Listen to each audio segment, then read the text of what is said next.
address, and that is going to help us kick off the program because we want to wrap up within the next 2 hours, plus or minus, as the case might be.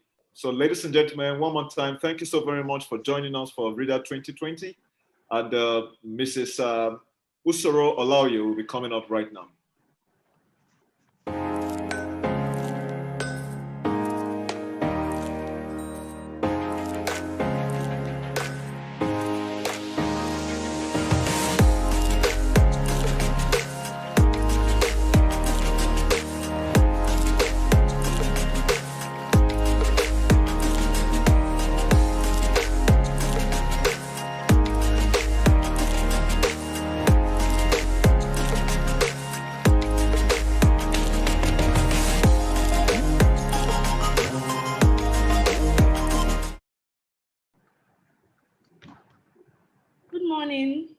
Ladies and gentlemen, good morning, our keynote speaker, distinguished Senator Gbenga Ariashafa. It's good to see you here, sir. Thank you for honoring our invitation.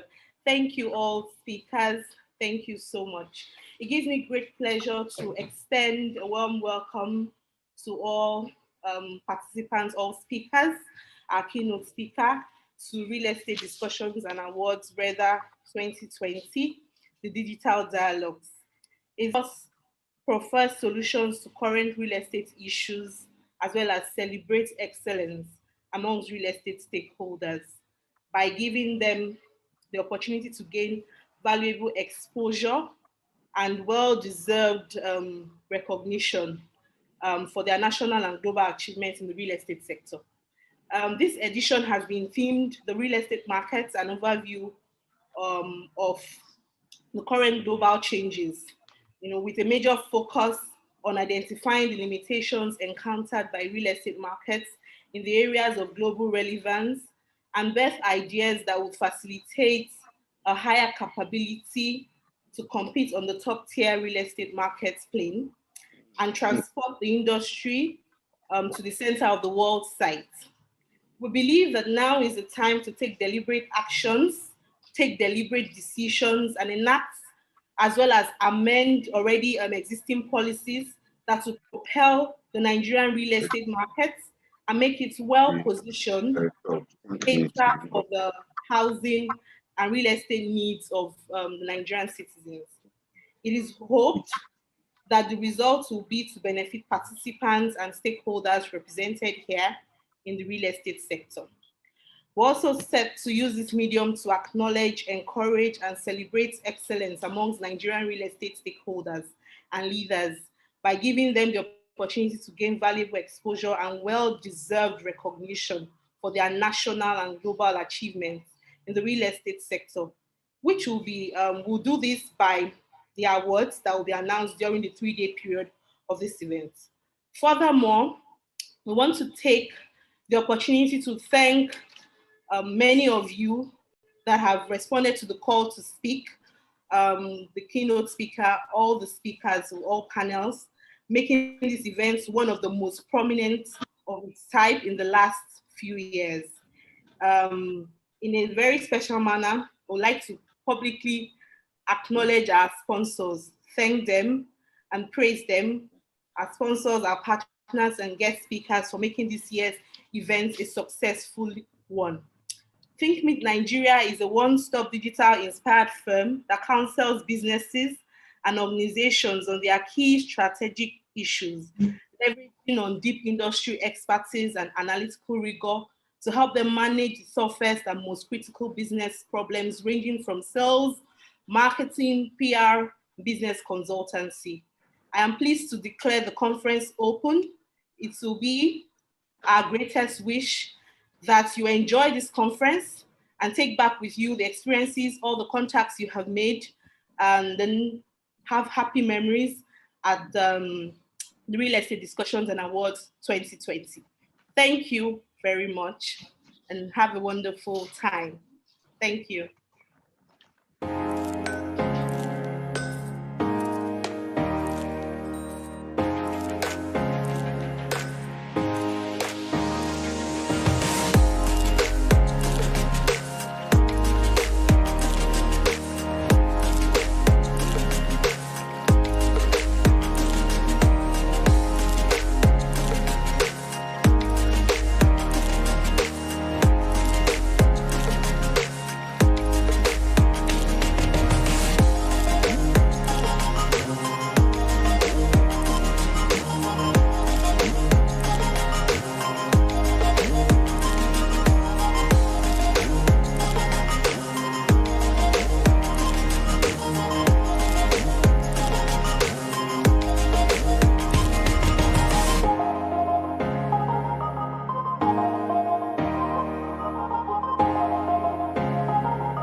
it's oftentimes an amazing experience because what we're doing right now, operating from the ThinkMate Nigeria base, is the fact that this is an online version.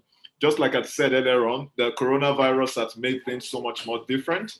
And we are still excited because a lot of us are very much alive and we're healthy. We've been keeping up. I mean, what do I mean to say? I meant to say that we've been upholding a lot of these corona protocols, which is very important. As a matter of fact, you and I know the economy has been negatively impacted this past 5 months when the economy went into a lockdown. And I'm so much excited that we have the managing director, Federal Housing Authority, who is going to be our keynote presenter. And I'm looking forward to his presentation because I want to strongly believe that some of the questions that needs to be addressed, especially when it has to do with the housing deficit in the country and how much the economy itself is not moving in the way it should as a result of the corona pandemic. And this is not just only in Nigeria. It is definitely what is global in nature. So I'm very much excited that we have the managing director, Federal Housing Authority, in the person of Senator Gbenga Bariyo Ashafa, who is here with us. It's good to see you, sir. All the time I've been meeting with you is on the pages of the newspapers, but right now I'm speaking to you live. And we look forward to your keynote presentation, sir. Over to you. Thank you very much. I'm happy to be with all of you. And permit me first and foremost to greet our governor, Mr. Governor, Mr. Babajide Sanwo-Olu, and the special advisor to the governor on housing, Mrs. Toke Benson-Awoyinka.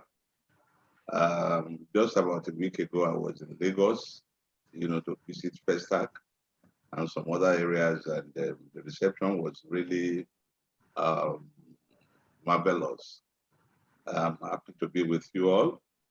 Mr. Tayo Odunsi, CEO, North Court Real Estate, I want to appreciate you as well for all the things you've been doing.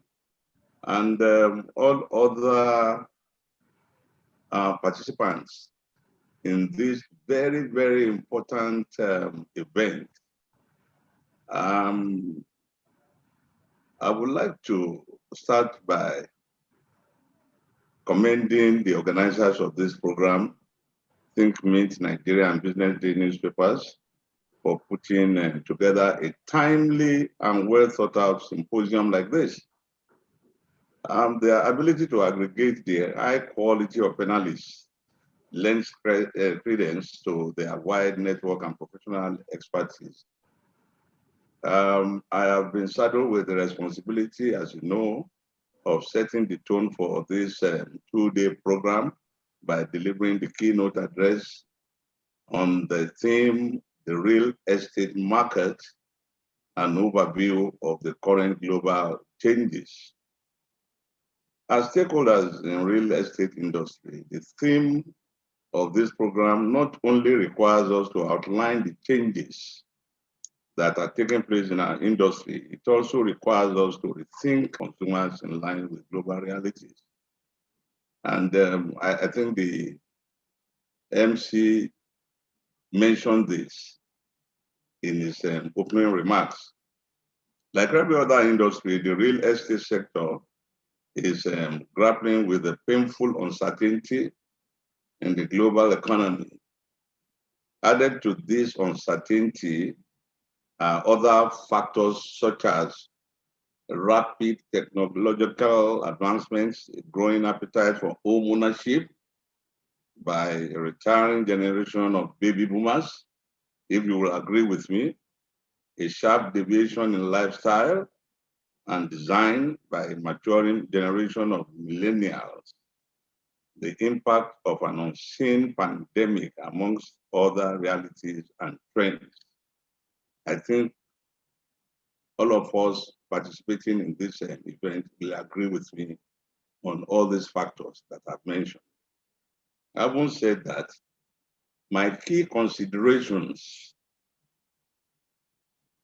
will focus on the following. Now that we have to come to terms with changing realities and new trends in the real estate industry, we must answer the important question: How do we manage the change in consumer preference as well as other emerging trends going forward? Well, in attempting to answer this question, I will break this address into 3 sections. 1 is building, 2, financing, and the third one is documentation, while factoring in the disruptions caused by the use of technology. Now, building for a different generation. These are the highlights under this particular factor, this phenomenon. That is, we are building for this new generation. We must first look at what is co-working spaces achieving as at now globally. The incursion of technology into our personal and work lives and need for overhead cost reduction have given birth to new business realities. No doubt about it. Suddenly, businesses realize that not many people as before need to have their private offices. And again, you will see that this will affect those of us who are in the real estate business. Not everyone wants a corner office anymore.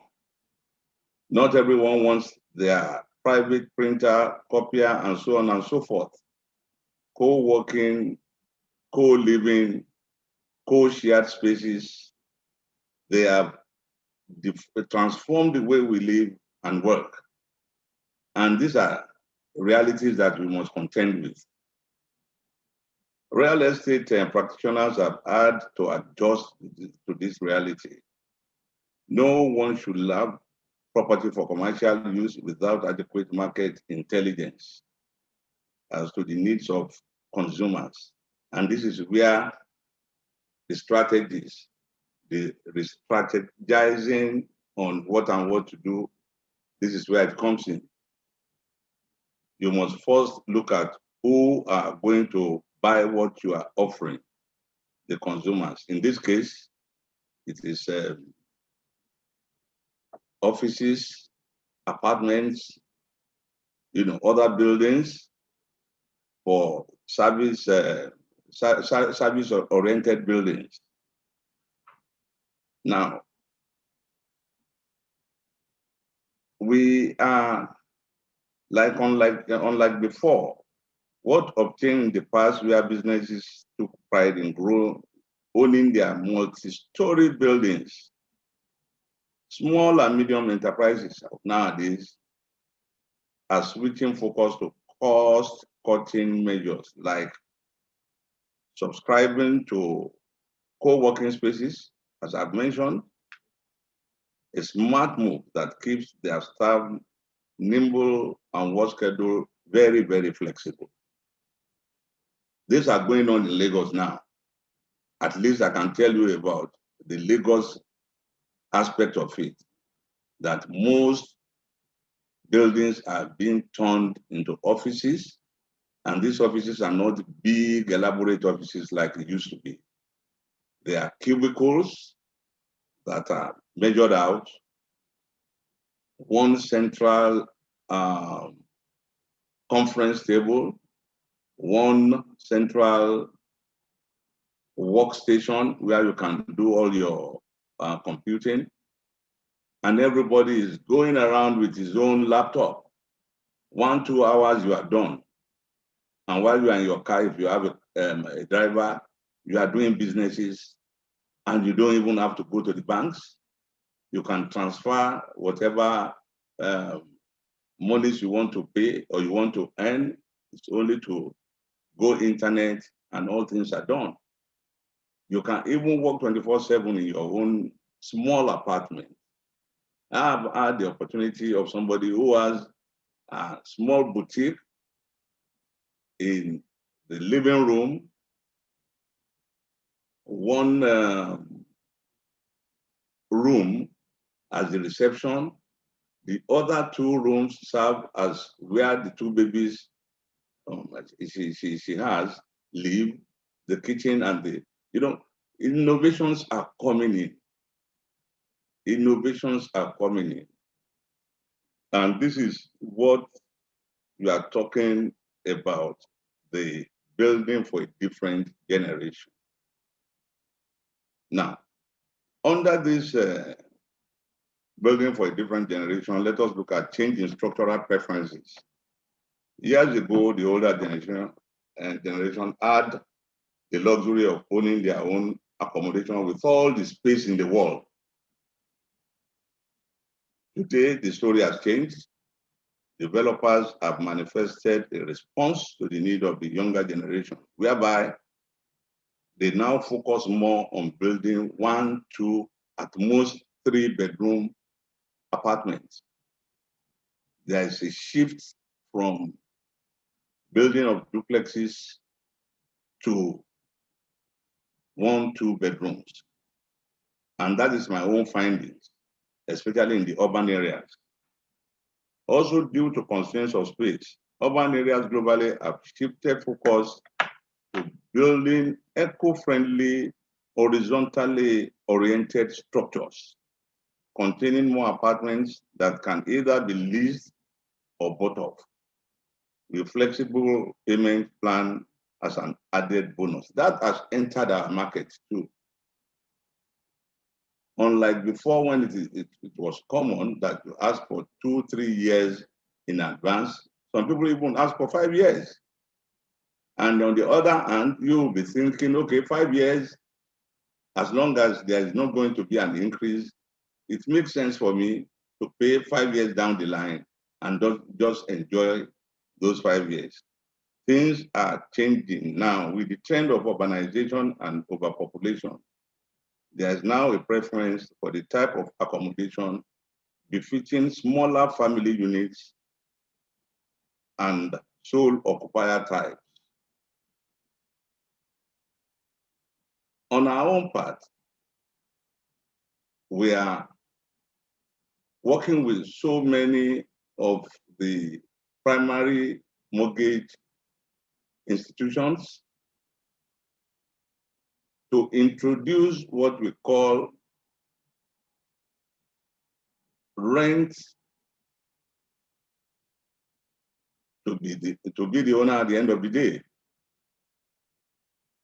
When you rent, imagine you renting a house or an apartment built by an agency of government. In days of yours, what materialized then was to buy upfront, or you find a bank that will put the money down and they will be deducting. We still do that now. But now it has even now gone further by telling you you can rent and own at the end of the day. So these are part of the things that we are, putting on course now. And I believe it should not be left to government alone to push this. The private sector as well must think out of the box and look at a situation where you have a tenant that you can work out a program with, that 10, 15, 20 years down the line, this house becomes yours, and you allow for an increase on a yearly basis. All this, of course, will have to be assented to by both parties, both the tenant as well as the owner of the building. Now, let's go to mass housing and cost of building.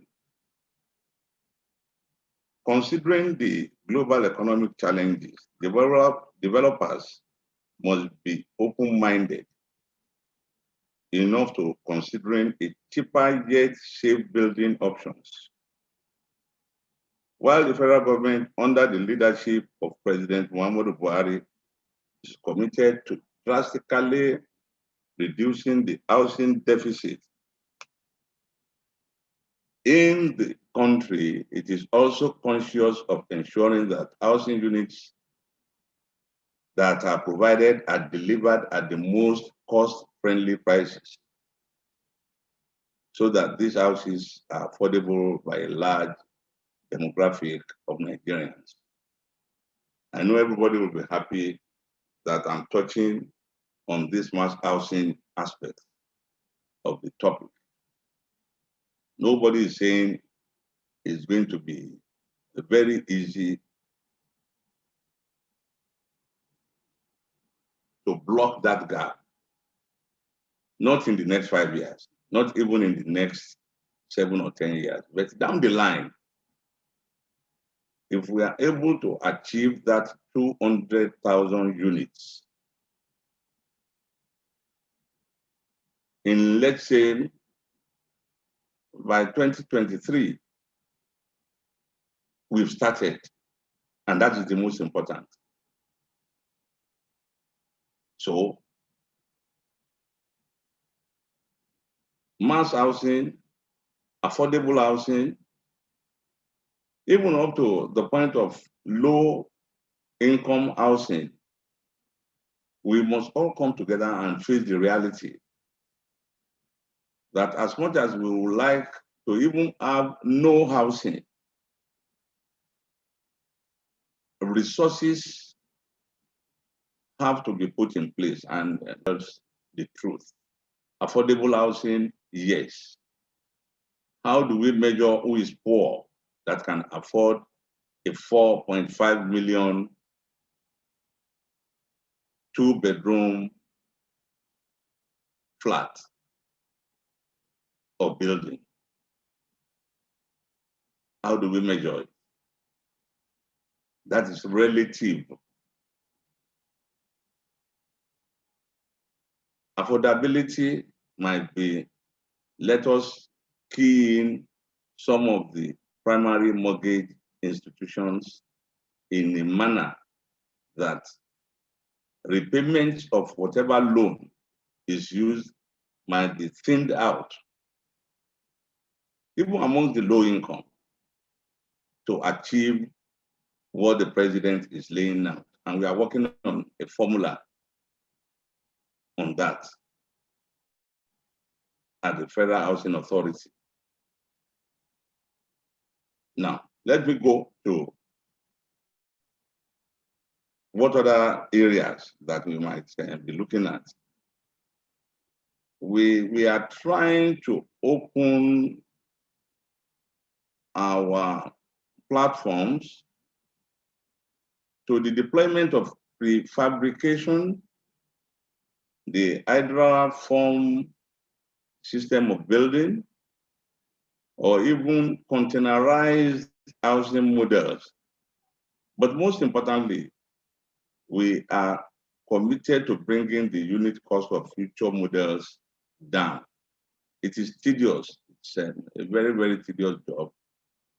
Because when you look at the cost of building materials, even if it's a bungalow, a 1-bedroom bungalow, that no matter how poor, we must ensure that we put the minimum standard in there. You don't want to build a house that over the years, termites would have eaten the roof or the rest of it. So we are really looking at this.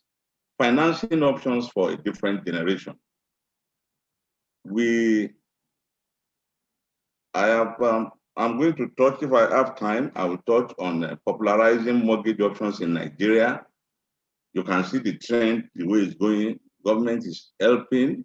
Federal Mortgage Bank is doing its best. Even at our own level at FHA, Federal Housing Authority has its own PMI, which is Federal Housing Authority Mortgage Bank, of which I'm chairman. We intend to eventually, in years ahead, increase the capital base of our own mortgage industry so that we can be able to do more. But for now, we are trying our best to assist those who come in to us. We look at your papers, we check your profile, and about a week ago, I was in one of the estates here in Abuja to hand over the keys of the properties that we've been able to finance through the assistance of our big brother, the Federal Mortgage Bank, but through FHA Mortgage Bank. We are working together on a daily basis, and we are seeing how we can expand our horizon as much as possible to be able to help as many Nigerians as possible. So we are looking at the earlier younger Nigerians keying into the scheme of exploring the mortgage option in buying properties. It is also important to de-emphasize one-off payments and refocus on making home ownership more achievable. That is, move away from when you want to buy a house, you must pay upfront. You must look for that money. We have discussed that. I've mentioned that earlier on. We must try all our possible best to ensure that we move away from this. Now, under financing options for different generations, we have short legs. In some cases, job flexibility has led to the emergence of a group of people who are the modern day nomads. And when I say nomads, they change cities and locations in constant pursuit of more fulfilling job roles. Real estate developers have cashed in on this by responding accordingly. Since these white-collar nomads have no need to commit to long-term leases or the inconveniences that come with maintaining a home, short-let apartments are now dotting the real estate market. Before COVID, you will find this in the urban areas, especially with those that need the services or the partnership of foreign partners.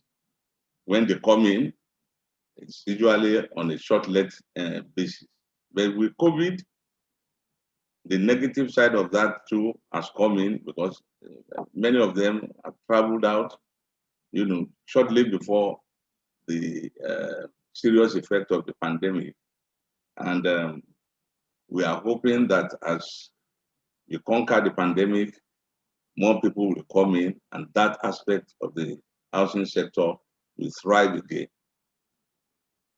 I've discussed about rent share. It has been said that necessity is the mother of invention. When you have a cocktail of overpopulation, a changing economy, high rural-urban migration, what you get is sometimes rent share.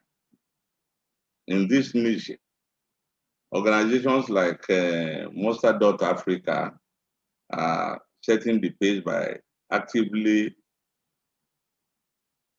onboarding young working professionals who simply desire a comfortable space that they can live in and pay with ease, rather. Now, homeowners are willing to sublet their empty rooms to those seeking flexible, uniquely designed, fit-for-purpose, plug-and-play spaces where they can pay monthly, quarterly, or however they want, because they'll be seeing you. Somebody is in there like what they call super in the United States, like a superintendent that is watching over the building, and you either pay on a weekly basis, bi-weekly, or monthly basis, depending on which one you want. And this is just like, I have 4 bedrooms, I'm only using 2, so I can let the 2 other rooms out. You find this mostly in houses built beside hostels, for those of us who have children that have gone to school, I don't want to mention the name of the universities that are noted for this. Find your students inside a 5-bedroom house, but everybody is using his or her own room, and then at the end of the day, they collect money to pay the landlord. This is something that is coming, that is with us, and it's still trending. Monthly rentals. This used to be in the days of yours. Because of time, let me kind of cut all this before I go to the conclusion. We cannot read the impact of COVID-19 away. Even after we would have conquered it, the effect, or let me say the effects of the COVID-19, the lessons learned would always follow us. The reality is that it has dealt a huge blow on the earning power of most people. And on the receiving end is the housing sector, particularly those of you who are into real estate. It will take ingenuity to quickly get out of the negative effect. There are people who have been placed on leave without pay. There are those who have been sacked, while others have had salary cuts. What do we say to these people? Should they be asked to leave, or do we design a system that emphatically lets them pay their rent on a monthly basis or pay as you go rate? Again, I exercise caution by saying that in lieu of this special arrangement, landlords and property management companies may just have to cope with relief requests and delayed payments. I know some of my friends that have properties that are using this system as well. That, okay, for the past 3 months, 4 months, you've not been able to get your full salary. Whatever you are paying, can you come up with half of it? This is surely on a compassionate basis, because already you would have signed before you take possession of the property for rent. And the effect of COVID is something that we have to live with for a long time. Now, let me go, before I finally round up, let me go to the 8th item under that, which is the title documentation for a different generation. One of the challenges that we have observed since taking responsibility of the Federal Housing Authority has been the dependency on the analog documentation of titles. While I served as the Executive Secretary of Land in Lagos State, we began a migration to an EDMS, that is Electronic Documentation Management System, I think as far back as 2005 or so. And it worked for us. I could remember then that state governors were sending their men in lands to Lagos to come and look at what we've been able to do. We intend to bring this in at the Federal Housing Authority sooner than later, so that it will assist us in keeping our data properly skilled and stored. I don't think any government who has a robust land management group or vision should do without EDMA.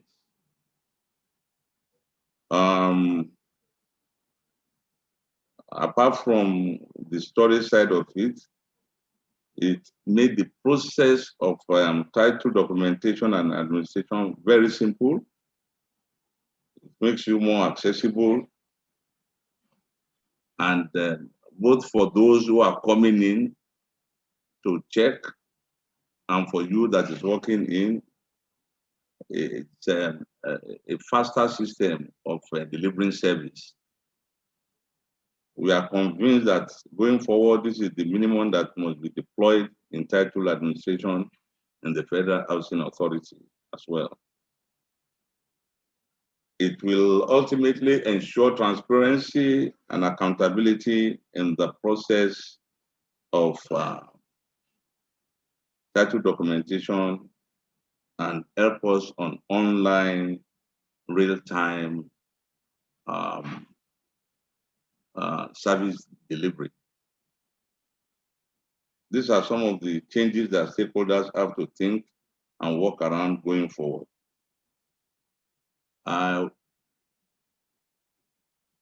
could remember that at that time too, about 2006, when Governor Babatunde Raji Fashola was there, and we introduced the e-certificate of occupancy, which means you can be any part of the world. You don't have to wait to get back home and sign the certificate of occupancy, and at the same time reduce the time of processing. We are moving all this experience of the past to FHA, and we are hoping that it will assist us in meeting the needs of all. On mindful of the effect of the COVID, hence, on our own part at FHA, we've decided that we won't have any increase on fees. Rather, we will intensify our efforts in ensuring that fees, outstanding fees and levies that are to be collected should come in now. We will not increase. We will leave that till years when the businesses are thriving, just as to ensure that the people know that we are sensitive to the plight of Nigerians. You know, like the Honorable Minister would say, you have to let your people know that you are with them at all times. In conclusion, in its 2020 real estate market expectations and market realities report, Deloitte says that stakeholders have to forge ahead in this year, and that forging ahead can either mean moving slowly and steadily or moving with a sudden burst of speed. In view of the aforementioned realities, I shall have to agree with the slow and steady type of forging ahead. For us at FHA, again, I want to stay in the middle. I don't want to be too fast.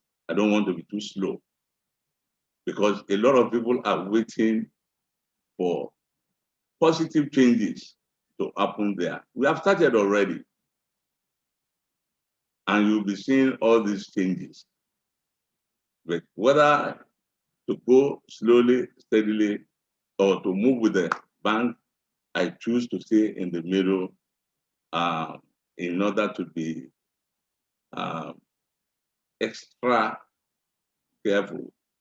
We are not praying for another COVID to come, definitely. And I'm sure with your support, we will meet our various targets. The summary of my message to all stakeholders in the real estate sector is to forge ahead, whichever way, in spite of the global changes we are witnessing. The advantage of the slow and steady type of forging ahead is that it affords us ample time to plan, design, and think critically before execution. Surely, in uncertain times as this, we have to execute our plans only after they have been well thought out, either thought out or thought through. I will not fail to touch on the government's role as an enabler of progress. For stakeholders in an industry to thrive, government must be seen to actively create the environment for such, largely through policy making. And in my newly assumed role as the Managing Director of Nigeria's Federal Housing Authority, I would like to restate our optimism and readiness to partner with forward-thinking developers and share our focus in the provision of essentially affordable housing and job creation for millions of Nigerians. This is the vision of President Muhammadu Buhari and the commitment of the Honorable Minister for Works and Housing, Mr. Babatunde Raji Fashola, SAN. In conclusion, I therefore request our colleagues in the private sector to continue to see yourselves as active partners in progress and endeavor to play such roles as best as possible. We need each other if any intervention of policy is to have significant impact in the real estate sector. Thank you for giving me this opportunity. Thank you for listening. I wish you successful deliberations throughout the period of this event. Thank you and God bless you. All right, thank you so much, Senator Gbenga Barrios Ashafa, the Managing Director of Federal Housing Authority. We are not going to allow you to leave immediately because you still have one more assignment that you will definitely honor us with. And this certainly is not in giving out a house this time around. Whether you want to sit in the middle or you want to sit airstrip, it reminds me of the tale that he does it. This is quite a very challenging period for every single one of us. But one of the things you mentioned, which I would like to quickly reiterate, is the fact that market intelligence is very key, especially when it has to do with building by design. And it's important that the industry begins to take cognizance of some of these trends, which includes climate change, sustainable development, and of course, population, which your keynote actually encapsulated. And in the question of affordability, that is a word that anybody would like to hear. Because if we want to be able to meet that target of 200,000 units within now and 2023, to a large extent, I believe is achievable. However, with so much being on ground in terms of government playing its role, the private partners of people playing their role, and the importance of finance and technology, I strongly believe is going to help us attain this particular ambition. Because people should stop sleeping under the bridge, as common as that might sound, but it's still very much attainable. And Lagos State, as a matter of fact, has always been in the forefront of all of this. Lagos State is leading in every single thing that we know in terms of innovation. And we are so excited at this particular point in time that we are going to be asking you to do a wonderful job for us, Sam. We are going to be handing over a Lifetime Achievement Award for Leadership. And this award is presented in recognition of the recipient's consistent delivery of excellent service. It further celebrates diligence, and recognizes the recipient's contributions over the years to the growth and innovation in the Nigerian real estate market and the nation at large, sir. And it gives me great delight, sir, to hand that over to you to please announce who the recipient is for the Reader 2020 Lifetime Achievement Award for Leadership, sir. Over to you, Senator. Who is that? Who am I? Yes, you are to announce that, sir. I'm very sure you must have been. Oh. So we don't want to take out the surprise. So, you see, what you said, as a matter of fact. I should announce it. Yeah, you should announce the winner, because if I announce the winner, then I think something else has gone under. Okay. Now, the winner of this year's award of excellence, Business Day Award of Excellence is, oh wow, Mr. Babajide Sanwo-Olu, the governor of Lagos State.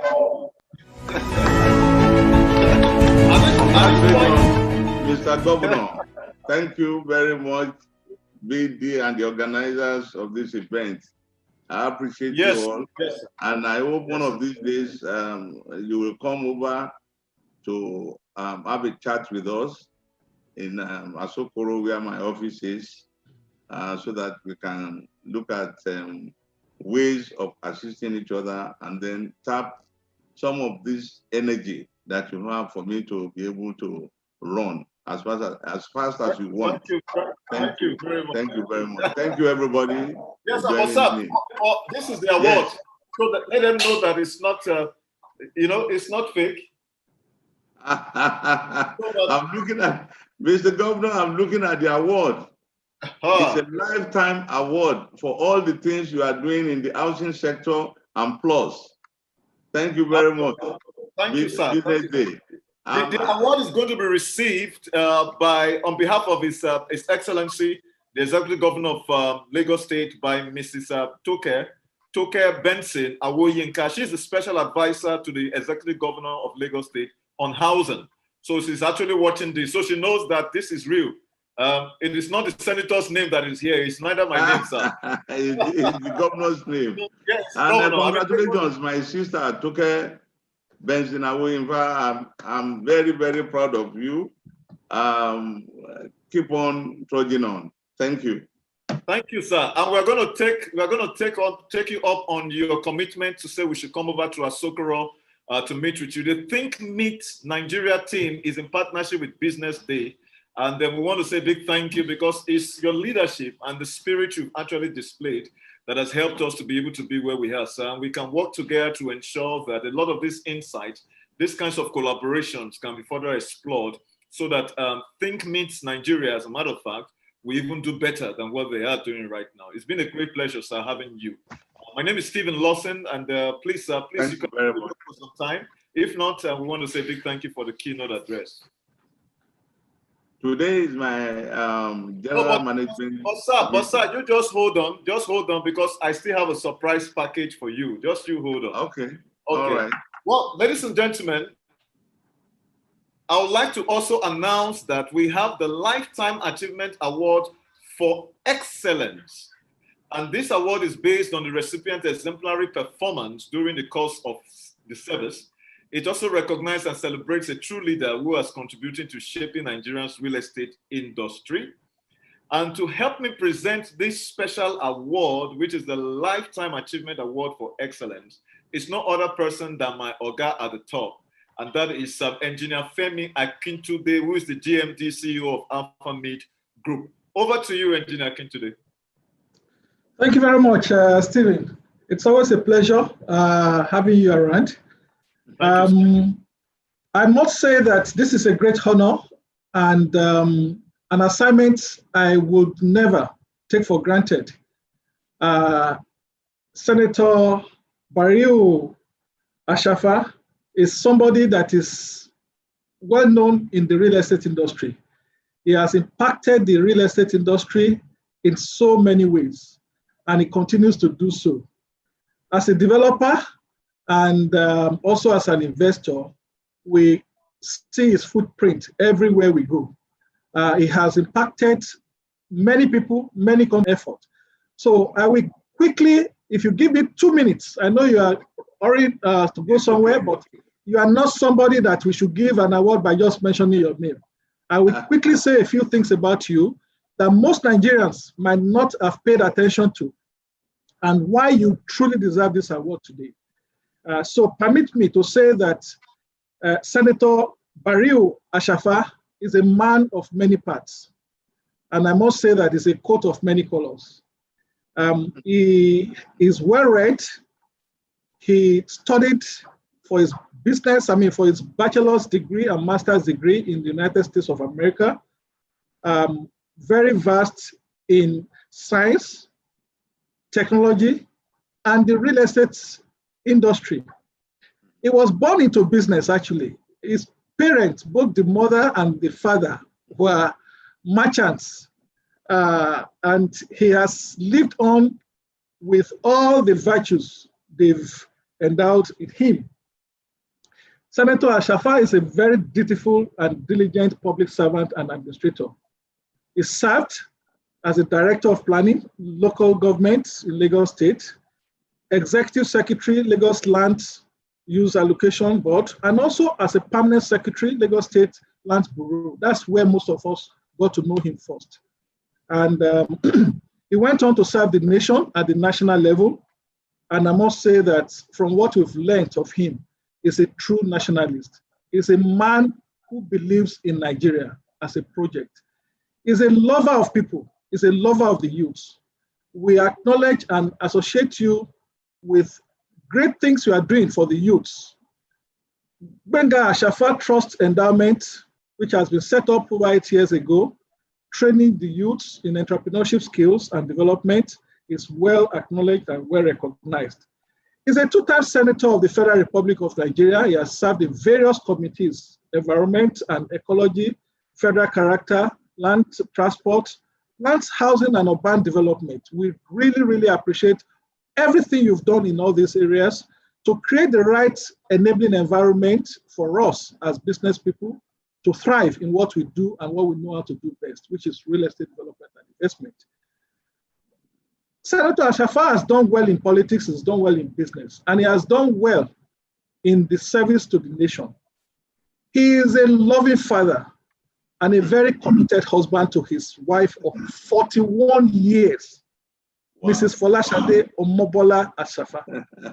Truly acknowledge what you are doing.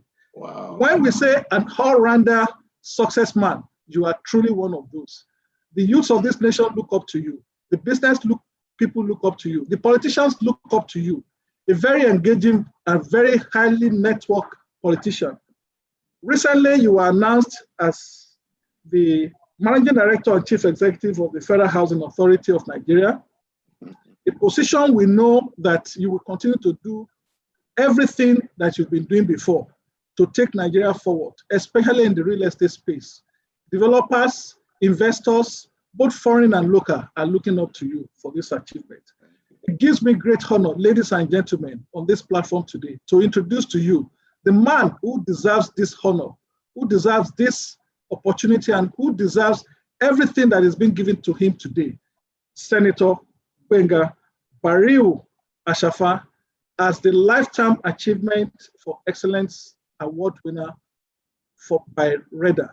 Thank you very much, and it's my great pleasure to do this assignment.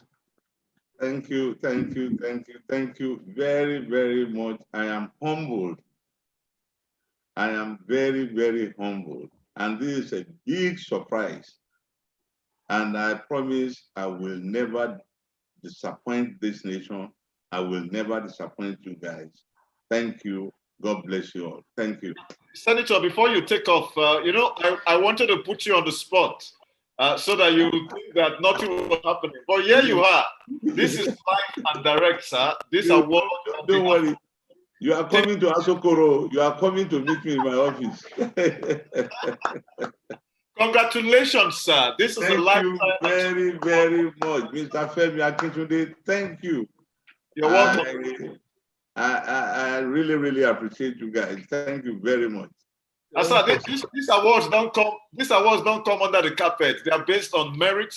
As a matter of fact, this is the very first award I'm getting as FHA MD, and I will forever cherish it. Yes, thank you very much.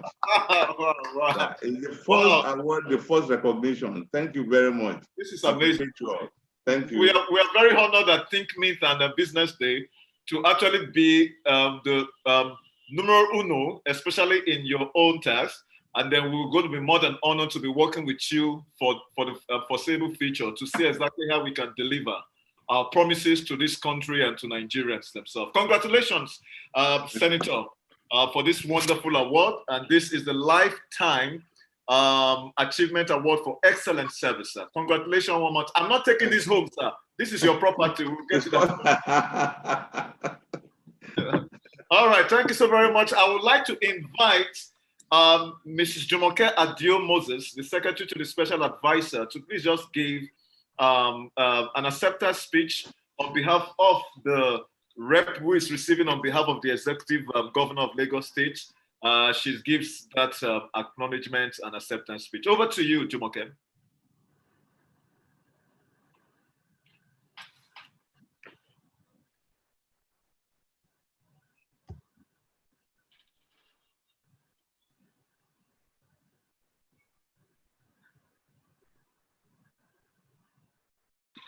All right, Jumoke, we're here for you. We're waiting. I'm very sure we can have you. I know this is rather virtual, yet it still goes through the same experience if I was anchoring this live.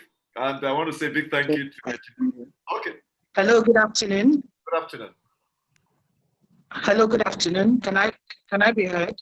Yeah, good afternoon. Go ahead. You're ahead right all over the world right now. We are streaming live on YouTube, on the LinkedIn, on Facebook, as well as, of course, the Zoom platform. So more than 1,000, 2,000, 3,000 people actually watching this going live. Great. This is an awesome thing that is being done, that has been put together. You know that Mr. Toke Benson is very passionate about housing in Lagos State. The governor of Lagos State too is very, very passionate about bridging the housing deficits to within Lagos State. And so on behalf of Mrs. Toke Benson Awoyinka, I am receiving this award for Mr. Governor Babajide Sanwo-Olu. That is the award for lifetime achievement. That is the award for the lifetime achievement for leadership. And you will agree with me that the governor has provided leadership in all spheres, especially with his themes agenda. And Lagos State Governor, the Lagos State government is ready to do all it has to do within the real estate industry and to ensure that the proper things are being done. Thank you very much. And he will definitely get his award. Thank you to the organizers and to everyone too. Thank you. Thank you so very much, Mr. Jumoke Adio-Moses. It certainly will get the award. You know, my name is not on the tag. I'm very sure the Think Meet Nigeria and the Business Day team will be making an appointment and they're coming in to present the award live, and we'll capture that so that we also will definitely project that to the world. The beautiful thing about the fact that the governor himself is very responsive to the issues and apply to Nigerians, especially within the housing space. And then he's done very well, especially in the area of managing the corona, so please send our good wishes to him and of course his team. Thank you. Absolutely, I will. Absolutely, I will. Okay, please continue staying with us as the conference continues. We are going into our next item on the program, which is going to be the first panel for today, and of course the Reader 2020. And we know that it's a panel that is focused on enhancing investment options in real estate, modalities, effectiveness, and impact. However, to kick off that particular panel, we are going to be having a presentation by one of our supporters and sponsors who have made this very possible, and that is the GMD and CEO of Pelton Morgan Holdings in the person of Mr. Adeyinka Adeshokpe. Adeyinka Adeshokpe is going to be speaking for the next 10 to 15 minutes on this particular theme. Please, can we make welcome Mr. Adeyinka Adeshokpe?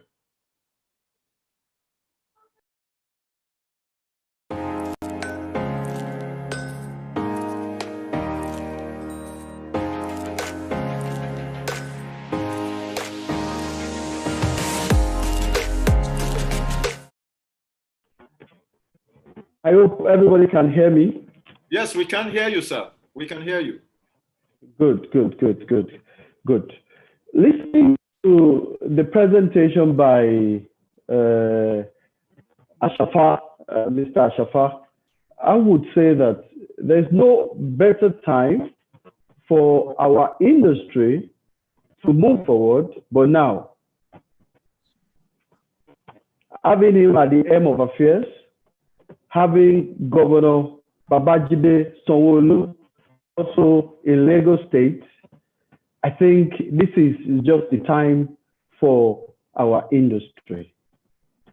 Distinguished ladies and gentlemen, and I would like us, especially all of the stakeholders in this industry, to take advantage of their time. You don't get to have a moment like this. We need to take advantage of this. I would like to start my presentation this morning or this afternoon with just a bit of background of how I came to love real estate. It all started after a deep conversation with a friend of mine who would later become my wife during our university days, about 20 years ago or 19 years ago. The conversation centered around my dreams, aspirations, and ambitions, okay? Dreams about joining great minds to advance the economy of our great nation. Dreams about creating jobs. Dreams about advancing lives. Of course, my friend expressed her cynicism about the prospects of my dreams, inferring that the economy of Nigeria is structured in a way that is not favorable to the success of the youth. Whatever she says up until now, I take seriously. So I didn't take what she said lightly. I tried booking an appointment with my mentor, who also agreed to an extent with her, but assured me that with dedications, hard work, certification, training, mentorship, I could realize all of these dreams in real estate industry. And looking back today, I would like to say that my mentor was right. Truly, he was right. Through Palti Morgan Holdings, the company I have the privilege to lead, we've created jobs. Indeed, we've joined in advancing the economy of Nigeria. We have not only done this, we've also helped in training others, both in private and public sector, who have gone to establish businesses, especially in real estate sector, and those who are taking active participation in the public sector. We've been part of corporate social responsibilities. We've built schools. We've undertaken community electrification projects. Of course, daily at Palti Morgan Holdings, we are committed to advancing lives, to advancing the economy of our nation. Of course, we have achieved this through 3 of our subsidiaries, which play active role in real estate development: Grenadines Homes, McPartin Development, and Property Mart. Of course, we also have a construction company, Micheruti Contractor, and we have Palti Lloyd. We call our group Palti Morgan Holdings House of Brands. And what we've done basically is to segment the real estate market into about 3. So we have a company playing at the bottom of the pyramid. We have the one playing at the middle of the pyramid. And we have another one playing at the top of the pyramid. Of course, of recent, we've added a new one that plays in the commercial industry, the Oceana. So that's the brand that focuses on building towers. And we're proud to say that we have one of the most iconic projects in Nigeria right now. And today, I would be speaking about harnessing real estate investment options, effectiveness, modalities, and impact. Many would agree with me that I'd like to go through the presentation, but I just love the way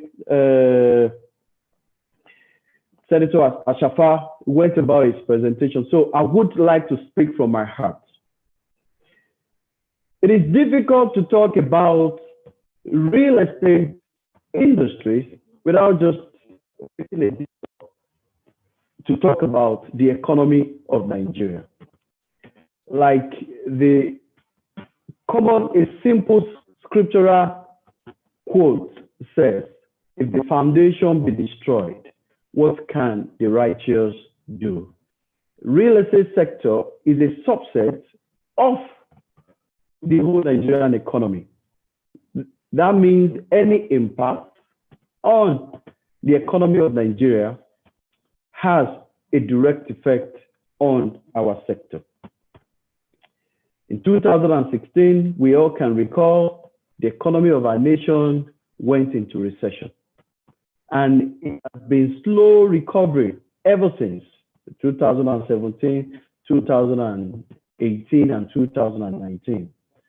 Distinguished ladies and gentlemen, why it has been tough for the economy of Nigeria to recover, it has been tougher for real estate to recover. Of course, somebody would like to ask, why should it be tough for real estate to recover? Should we say it's not a place to put our investment? I would like to say that real estate industry remains that viable vehicle of realization and storage of value. Of course, the emergence of COVID-19 speaks to all of us. We now can see what is the most important things in our lives, or what are the most important things in our lives. Many people took to working online. Of course, many worshipped online. We changed our lifestyle. Many of us started shopping online. We did almost everything, or now we do almost everything online. But the truth of the matter is that I haven't seen, or I haven't heard of anyone who lives online. And this says something about our industry, that there is hope and that real estate continues to be that industry that is viable. Adding to that is the fact that real estate is driven by population growth in Nigeria. So definitely there will always be demand for real estate. Of course, we can leave the message or the talk about affordability for another day, but I would just like to say that real estate remains that viable industry where people should put their investments. We are committed. We will continue to invest and invest and invest in real estate because we believe so much in this industry. But of course, in all of this loftiness of real estate, real estate has two challenges. A challenge of capital intensive. Real estate is capital intensive. And number two, challenge of liquidity in our industry. So real estate is not that kind of sector that anybody could want to jump in. We had Senator Ashafa talking the other time, talking about affordable housing and how difficult it has been to deliver affordable housing. Of course, the challenge also of illiquidity. So we cannot also sell our real estate assets as much as we can to our stock. And that is where all these investment tools and instruments of real estate come to play. REITs, crowdfunding, and investment bonds. Of course, for those who can afford it, they can always come out, put their money in real estate, either hold it to store value and sell it, enjoy capital appreciation, or sometimes rent it out, get their yield or income, and do what? Enjoy capital appreciation as well. Like I said earlier, not all can do this. With crowdfunding, crowdfunding allows people to put their investment, to put their money together to buy a property. And all of them can then benefit from the income that they realize. It can be from a developer raising crowdfunding through different platforms online to build their estate. Of course, I know they share the profit with all of those who have been part, who have invested into their project. Or people coming together, buy properties to do what? For rent, and then they get their income every year. The crowdfunding industry is projected to reach the size of about $95 billion by year 2025. The question I would like to ask is, where will be the place of Nigeria at that time? Where are we going to be when the size of the crowdfunding market is about $85 billion? Are we going to be part of the table, or is our economy going to be part of the menu? And I would say to all of the authorities, all of the agencies, and all of the stakeholders that it is important for us to take advantage, to position our economy so that we can also be part of the traction in this particular space. Today, I would like to do more on REIT. I love REIT so much, and this is why I love REIT. It solves the problem of illiquidity, and it solves the problem of real estate being capital intensive. It solves the problem of risk as well. So you can also mitigate your risk through REIT. REIT is when corporations, of course, when they raise money and they put this money into real estate and they get income from it and they share with their investors. It's as simple as that. We have publicly traded REITs, which I like very much, and we have private REITs. The good thing about the public REIT is that it allows you to just to buy real estate like your normal stock, like buying the stock of a bank or any company out there. And it allows you to also sell your stock when you need money, which solves the problem of illiquidity in real estate. If you had a property, let's say in Victoria Island of Lagos, and you needed money today, it might take a while to actually get it sold. But with REIT, you can actually sell your stock immediately. Just talk to your stockbroker and you get it sold. However, I have one or two concerns about the REIT in Nigeria. Why the size of the REIT in America is about 1.7 trillion, and South Africa maybe about 3.7 billion thereabout. Please permit my figure. Please pardon my figure. The size of the REIT in Nigeria is just below 50 billion naira, and we have 3 active REITs. In real estate in Nigeria, according to PwC reports, we have over $300 billion, and it can be as much as $900 billion locked in. REITs can help us to do what? To unlock this investment. REIT can create more traction in real estate industry. REIT has other benefits more than allowing retail investors into real estate. It has also tax advantages. So if you, on your REIT, the dividend from your REIT, you don't pay company income tax. You only pay in Nigeria. Of course, in other countries of the nation, in other countries around the globe, you don't even pay anything. But in Nigeria, we still pay, you pay about 5% withholding tax. So it's quite a viable vehicle that we can use to drive traction in real estate industry. When we talk about affordability, if we don't free all of the money locked in our real estate, it's going to be tough for people to get that money that they require to do businesses.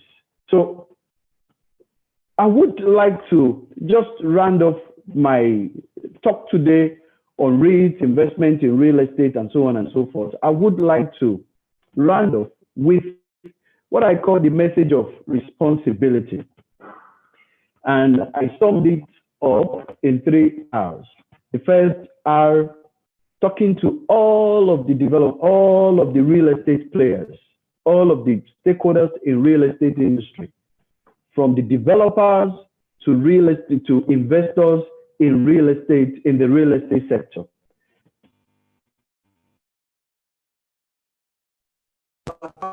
This industry, we cannot leave it. We cannot leave it alone. We must push the regulations and the regulators. We must work with government agencies. We must stop working in silos, comfortable with the profits we make or comfortable with the progress of our company. It is not enough to expand the industry. We must work together. I always say it, this industry has been part of the menu for so long. You know, when an industry is part of the menu, it's the last to be considered on the table by the policymakers. It is time for us to be part of the table. And we have to do this through active engagement. We must be actively involved in REDAN, the Real Estate Developer Association of the, we have to be active. All of the major stakeholders, if I look at it today, a few major, we don't get to have the major stakeholders as part of REDAN. We have to, so that we can expand this industry, not only for ourselves or our companies, but for the advancement of the economy of our nation. My second R is responsibility on the part of the regulators. And I look at this all the time. The regulators should provide oversight role, should develop enabling policies, should ensure that the market doesn't spin out of control, but that regulators should not be creating barriers. Regulators should not be just gatekeepers. It should be about how do we advance the economy of this nation. I do believe that there can be regulations, standardization, policy frameworks without necessarily building fences or keeping people out. This is a nation where we have the problems of unemployment and so on and so forth. What we need to encourage with policies is what? Is to encourage entrepreneurship. And that's the way forward. And my third R is the responsibility on the part of the government. The responsibility on the part of the government. This cannot be left to either developers or the regulators alone. The government has to be, when we talk about affordability, what comes to mind is the state of the economy of Nigeria. With our capital, it is difficult to make houses affordable. Some of the components or materials required to build houses, we must import some of them. Then you have to import in dollars. The other nations of the world are moving forward. If we are just there, it's just a matter of time. housing deficit will continue to increase, not only because of the population increase, but because of affordability. So there must be a deliberate effort to do what? To advance the economy. All of us must work together. Real estate is the second largest employer of labor. Where should the government be putting effort? It's real estate. It has a lot of value chains. And like I said, at a point, if the foundation be destroyed, what can the righteous do? If the government is not deliberate about pushing the economy of Nigeria forward and pushing our industry forward, let's look at it, what Bank is of doing business. The last time, of course, we appreciate all of the improvements, especially in Lagos State. We appreciate all of the improvements. Now from about 156, we are at about 131 in ranking. But this report says a country or nation that ranks poorly discourages entrepreneurial activities. Then if our policies, our frameworks discourage entrepreneurial activities, how do we create jobs? Like I summed it up in the 3R, we all are responsible and we must work together to just build our nation and make it a nation all of us are proud of, so that Nigerians both within and outside Nigeria can be proud of what is happening here. So on that note, I round off this session, and I say thank you to all of those who are listening. Thank you to Business Day for giving me the opportunity to open the conference, to be part of those opening the conference. And thank you to Reda. God bless you all. God bless Paulte Morgan Holdings, and God bless Nigeria. Thank you, everybody. Thank you. And back to you, moderator. All right, thank you so very much, sir. This is quite impressive. I mean, the presentation.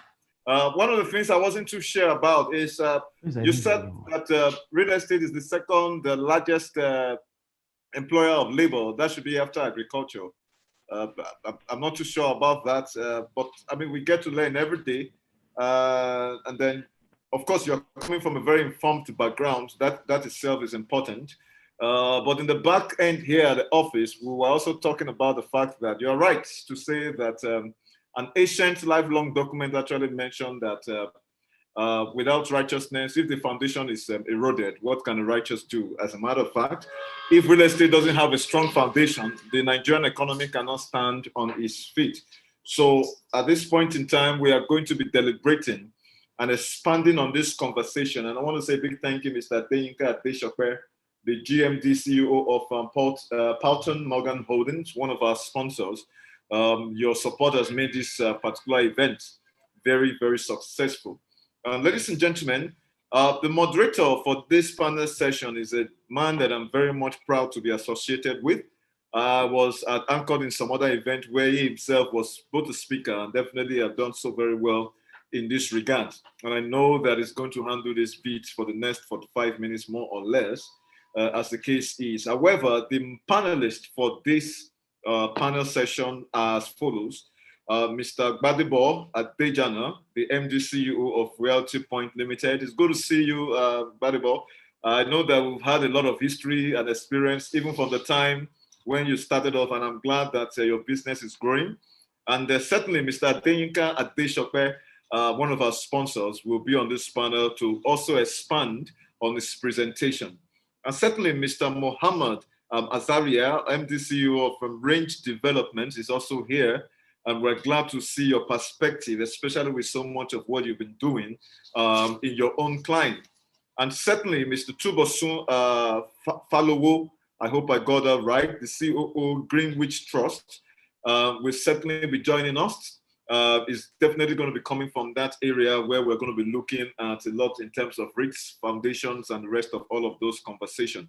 And the most powerful of all the panelists, because she's sitting amongst 4 or 5 gentlemen, and that's the power of a woman. I've always said to you people that the women are the ones who make sure that everything balances out.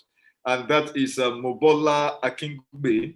She's a partner of AO2 Law firm. She's definitely on the panel. So Tayo, I'm going to be handing over to you. You know how this goes for the next 45 minutes, plus or minus 5 minutes thereabout, and then we're going to go into the next session. Thank you very much, Tayo. Over to you. All right, thank you so much, Stephen. Thank you to ThinkMeet and Business Day for organizing this very lovely event. I think it's been very well organized, and the conversation is definitely very, very auspicious and timely for us to have. All the panelists, you're welcome. I'm sure the people watching have received the brochure, so they know who you are. They've received your full profiles, and so we can just jump right into the conversation. Thank you also, Mr. Adeshokwe, for that lovely presentation. We will definitely be touching on some of the things that you have highlighted in your presentation. I think I'll just kind of start off with Mr. Adejana. Obviously, knowing your depth of experience in real estate markets, in the services space, development and investment space. The conversation for today is harnessing investment options in real estate. And I'd just like you to just take us through the value chain. What are the things that one should be considering when coming into real estate investments? What are the attendant risks? What are the ways to mitigate such risk? And what are the opportunities that lie therein when coming into real estate investments? Yeah, thank you very much. Tayo, thank you for those questions. Very, very happy indeed. And also thank you, ThinkMeet, for this very laudable event. It's been very stimulating from the presentation by Senator Ashafa, and then the recently concluded presentation by Mr. Adeshokwe. Thank you so much for putting all of this together, Business Day. To the question, when we talk about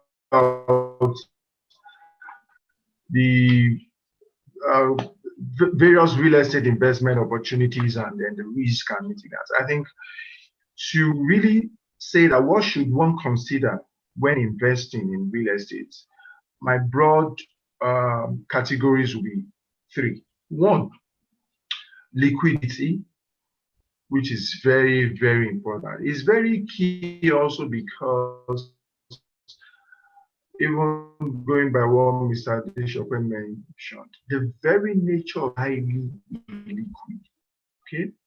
And when you are investing, you then need to consider liquidity. What helps liquidity and all, I mean, we'll talk about that. Security is another thing that you want to consider. A lot of people, the most they know about investment is to ask what is the yield, what is the ROI, return on investment and all. They seldom consider return of investment, because before you can even have return on investment, it should be that there is already a return of your investment. So that is very, very key. Security, how secured is your money?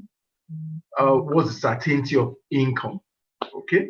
Then profitability is a third one in that broad perspective.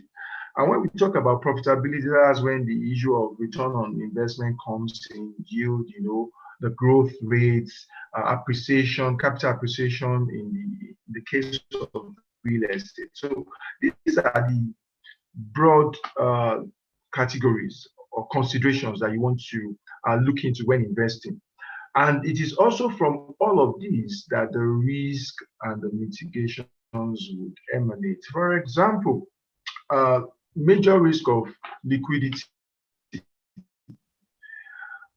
That is, how easily can you get your money back, for example, if you need it? Or how easily can money be returned back to investors, whether at the closure of the investment or things like that? Cost matters indeed. So when you are structuring your transaction or when you're going into a transaction, you want to know what is the cost implication. The higher the costs, of course, you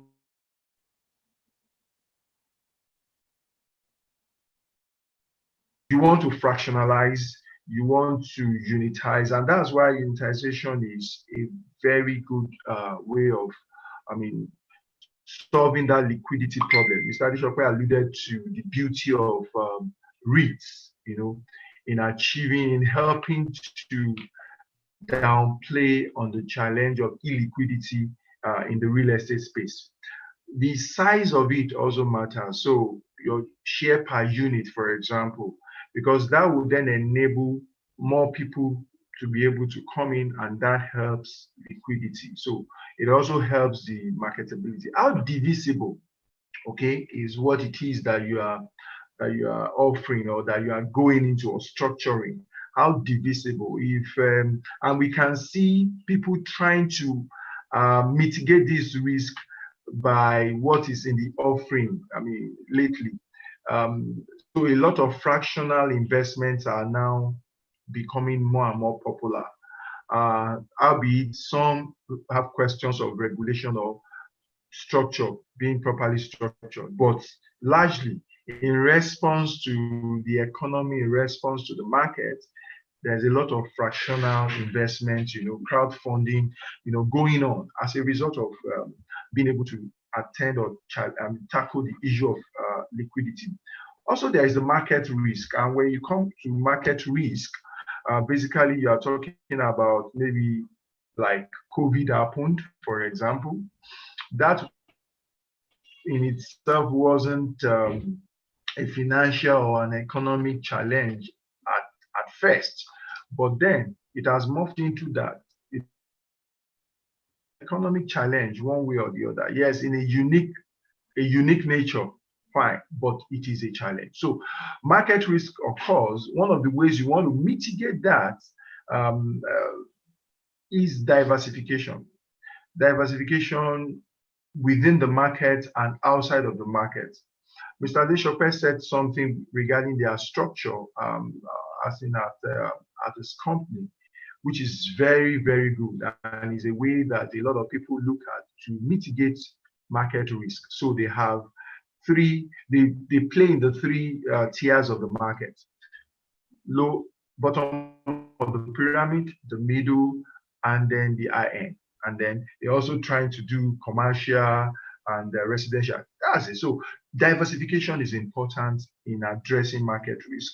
And that's one major one. And also you want to, when it comes to market risk, sometimes also one of the ways you can mitigate it is by maybe from inception, taking a long-term position, a long-term view, coming into investments with a long-term view. Because a lot of times, if you want to just game the market or predict the market, you may get your fingers burnt. But if you're in the market, even when when recession kicks in the real estate cycle, there's always, after a recession, there's always a recovery, and there's always a boom after. It's a cycle. So if you're in the market for the long term, even if you are caught in recession and you can wait the timeout, you will definitely get into recovery and then go on into the boom period again. So there is the specific risk of, a particular player, maybe a particular industry, a particular product, how it's structured and things like that. These are risks that you want to look at. So when you are assessing investment, it's better to start, with this risk analysis and then looking at appraising your investment based on that template, okay? Interest rate risk is also there. If you get into an investment, we had an experience in our organization during 2018, yes, into 19. If you recall, treasury bills going on, market rate was high. Treasury could do like as much as 18, 17, and so we're forced to be able to give investors some premium, okay, for the risk that they will be taking with us. So we're offering about 20-something%. But by the time a new year comes in 2019, if I'm not mistaken, the rates were going down. So we just had to truncate that transaction because there was no way we'll be able to continue to promise that huge interest and meet it in the new regime. Right now you can imagine if we had actually gone ahead and taken investors' funds to a serious extent, the kind of challenge you'll be faced with now, having to pay, when you can easily get lower rates at the moment. So you want to always look at all of that when looking at your investment. I hope I've been able to do justice to the question. Yes, very well, very much so. Thank you so much. Over to you. Thank you so much, Mr. Adejana, for those insights and highlighting those financial metrics for consideration when investing in real estate. I'm going to move very quickly to Ms. Akigbe, and I'm just going to be asking her more of the legal and tax considerations, pretty much the same question, but I want you to highlight to us what are the legal and tax considerations that investors should be considering when investing in Nigerian real estate. And I want you to speak to it from the idiosyncrasies, that are prevalent in our current market and in our current reality as it is. Okay, thank you very much, Taya. So I'll start with the legal because I kind of feel like there is not much to say in terms of legal because I feel like it really depends on the type of investor you are. So that will determine the dynamics of legal consideration to take. If you're investing under the REITs, there's some other considerations you need to take. And if you're investing as a private investor, those other legal considerations to take. So this is really a very broad question. But you want to look around, like the last speaker said, pardon me, I can't remember his name. You want to look around risk assessments. And when you're talking about risk assessments, if you're investing as a private investor, you want to do your due diligence on a lot of issues. And if you are investing under the REITs vehicle, then that's the highly regulated vehicle. So it's a safer vehicle to be investing under in the real estate. So these are really around stamp duties, and the primary ones are stamp duties and VAT.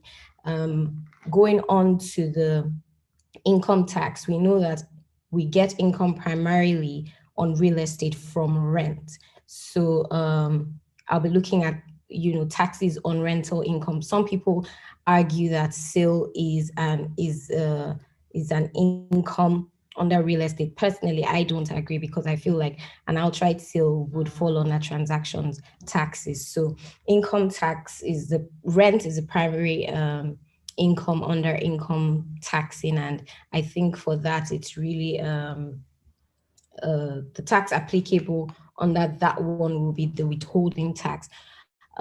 Prior to some weeks ago, the tax appeal tribunal held that VAT no longer applies to rental income. So before then, VAT would normally apply, but now that doesn't apply. So they would want to look, I think, mostly around the commercials, which would be around taxes and reducing their risk and all the other taxes that, employment taxes could also come up at some point, depending on the vehicle that the investor is, depending on the vehicle of the investment. So yes, that's what I'll say. Thank you. All right, brilliant. Thank you so much, Mr. Akigbe, for those insights. And it's quite interesting to note about the tribunal that held just recently nullifying VAT chargeable on rent. It will be good to know if that's applicable for both residential and commercial property. In our experience, commercial property has never been able to shy away from VAT. But it would be good to hear that it's been removed. Okay, as we continue the conversation, please, can we take note, and this is for our participants, you can send in your questions on slido.com. That's slido.com. And you can just use the code. You'll definitely need to use a code to be able to tag in your questions. Just use the code REDA, #REDA, #REDA to just send in your questions. As we finish another round of questions or thereabout, I'll be able to take your questions that you may have for the panelists. I'm going to move straight on to Mr. Adeshokwe now, and still just going on this tangent of understanding how to come into investments in the Nigerian real estate market. I know that we have a lot of attendees that are curious, and that's why I'm appreciative of the thoughts that have been shared by both Mr. Adejana and Ms. Akikugbe on how to come into the considerations for real estate investment. But Mr. Adeshokwe, you're a seasoned investor, okay? And I would ask you, what would you consider the most viable investment options in the Nigerian real estate market, and how can potential investors be able to access them? And I want you to touch on viability from the perspective of not only in terms of profit, but in terms of accessibility. All right, being able to be accessed. So, Mr. Adeshokwe, I'll just throw that to you.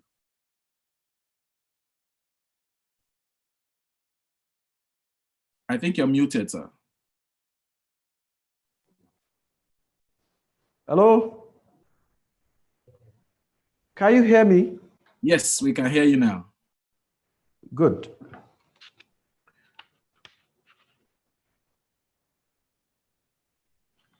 We can hear you now, sir. I'm finding it difficult to hear you from here. If you can hear me. Yes, we can hear you. I can hear you clearly. You're perfect. Your sound is perfect. Hello, Mr. Moderator? Yes, I can hear you. I can hear you. Good. Can you please, at a point, I lost you. I couldn't hear. Can you please just come again if you don't mind? I really apologize. Oh, that's fine. But if you can you hear me now? I can hear you perfectly. Okay, brilliant. So I was just asking you that what would you consider the most viable investment options for a potential investor in the Nigerian real estate market? And I want you to talk to viability of options from a perspective of both profitability and accessibility. That is, as an investor, can I access these investment options? So realistically speaking, what are the most viable real estate investment options in Nigeria? Thank you so much. Let me put it this, I'm going to put it in two ways, okay?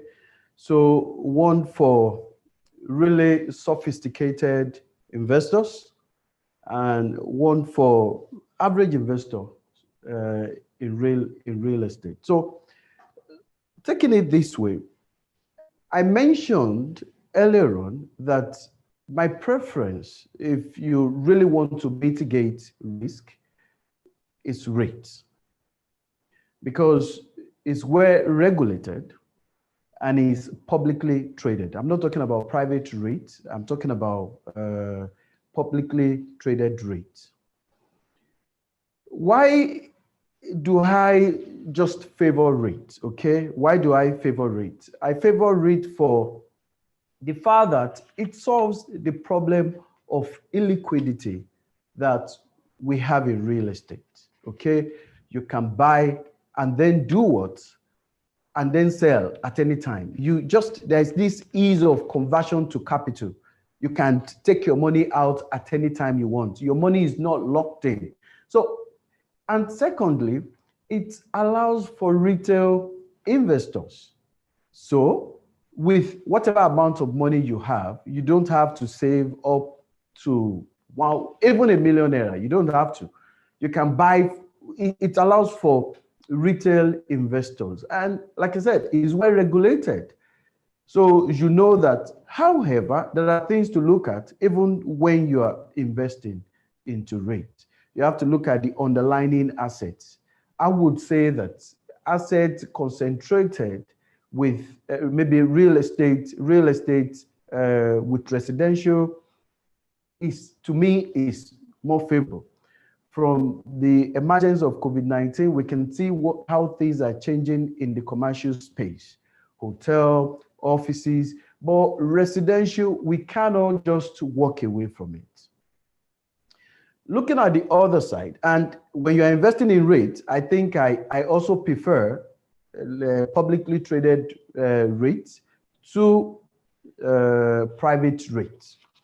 Looking at it on the other side, which is I'm investing, I want to invest in real estate as just an average investor. I have my money, I would say, and I don't even mind either it is publicly traded or not. I'm not an institutional investor anyway. I would say, put your money in residential. You can buy land. Irrespective, I always love to say this, irrespective of the location, buy. It is said that the best business on earth is the earth itself. Buy land, keep it, fence it, or buy residential property. Why am I saying this?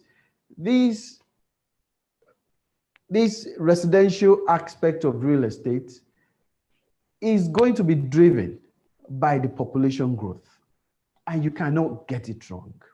The problem of affordability in Nigeria will be resolved at a time. I know, of course, we need to consistently call upon the government to go in the right track, but we can see a lot of effort from the President Muhammadu Buhari, one of the best and honest presidents of our time. So, and working with a whole lot of people, you can see efforts being made in the right direction. So the problem of affordability will be resolved, the ease of doing business will be resolved, and it's better to take a position now. So that's what how I would sum your question. So I think that speaks to it. So thank you. Brilliant. Thank you so much, sir. But let me just ask you a quick follow-on question on that. So historically, all right, a lot of, especially institutional investors, have favored commercial real estate for obvious reasons because of higher yields and all. But what I hear you say is residential real estate, land. Why is it that you hold this opinion? Is it because of recent occurrences, or you've always held this opinion? So like if I take it from the presentation of Senator Ashafa, I really do appreciate his presentation. And like Mr. Akintunde said, it shows somebody who is knowledgeable and who is current. It's the new reality. There's something we can't, of course, when he spoke about nomads, I was scared because there was a time we were doing risk analysis, and we said during the session that what if people decided not to live in houses again? That's the extreme anyway, but he spoke about the new nomads. So houses, if we look at the reality, the new reality, the safe place I can say, okay, is still residential. It's not that I've always heard that opinion. I know you get faster yield from commercial, but look at Nigeria currently, the occupancy in residential development to occupancy in commercial development. The market favors residential better than commercial. And like I said, to sophisticated investors, one good thing is if you invest in REIT, and if the REIT is not a specialized REIT, which is the kind of REIT that is focused on a segment of the market, you enjoy diversification. So you can have a bit of your investment in commercial, a bit of your investment in residential, a bit of your investment in just put it all around. But there's one basic thing. We might be sophisticated, we might try to hedge our risk. I can tell you for sure, investment in land has never failed.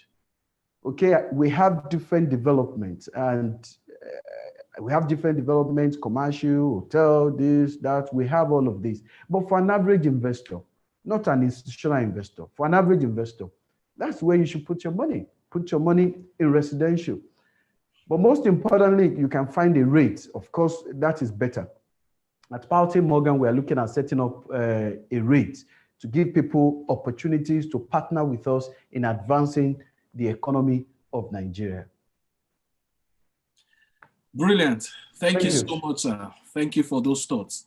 Okay, I'm going to move to Mr. Falowo. Mr. Falowo is the CEO of Greenwich Trust. He's an investment banker, and I think I'm at liberty to share the big news, sir, of the license.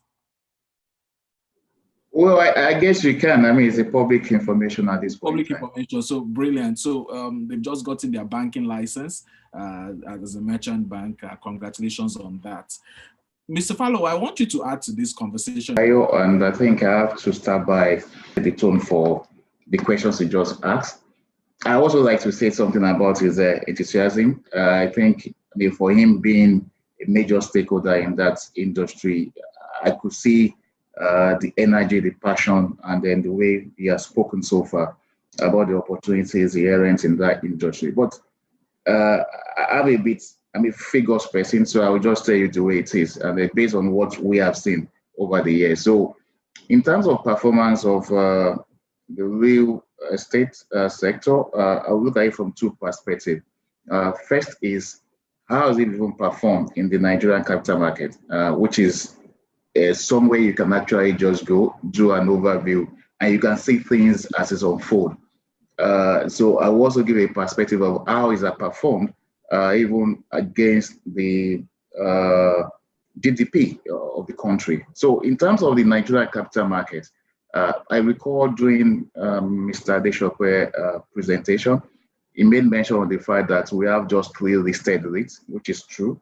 In terms of the market capitalization of those 3 entities listed on the stock exchange, it's just less, maybe about $70 million.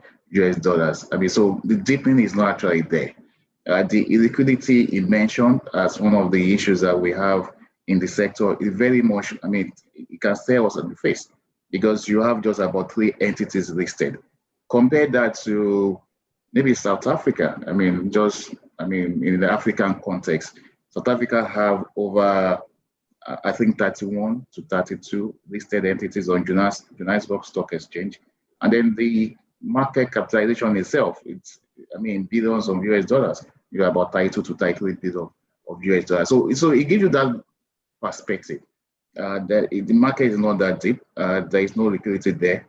And also the stock exchange itself, when you look at the year-to-date performance in terms of the return on the market, it's in negative figures. So even if you have a bouquet of REIT entity that are listed, and then the market seems to be underperforming or not performing very well. So even your REIT in terms of the yield or returns you get on those REIT investments will not be that fantastic.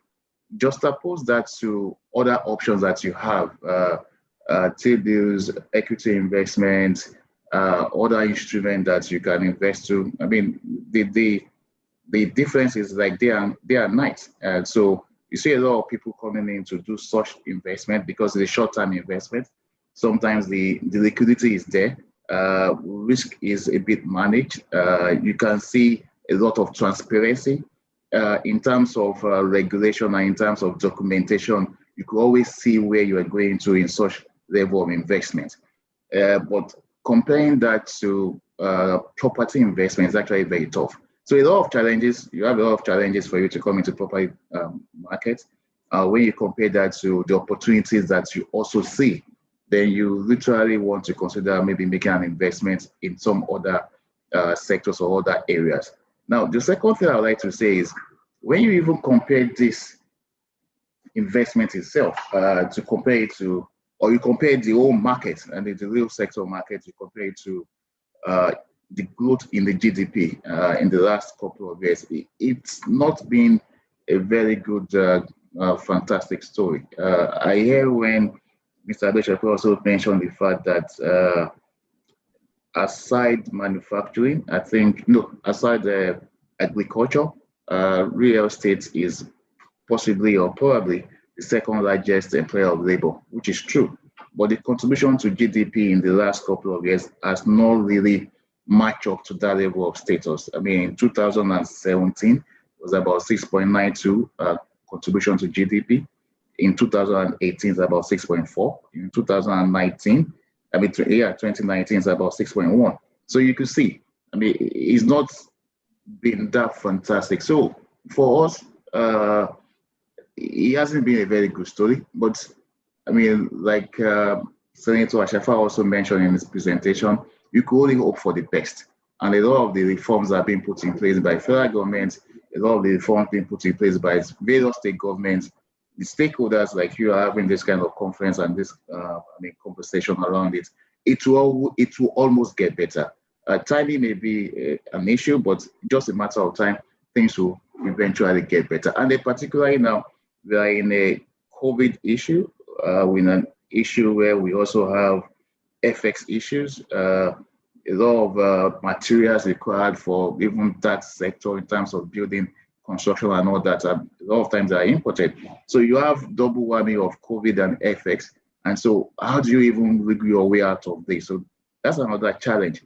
And the federal government attention is essentially around health, agriculture, and I think manufacturing in order for us to get our way out of COVID. So a lot of these things will affect whatever investment decisions any new investor will want to look at in terms of coming into the property or real estate investment. And that's where I see it.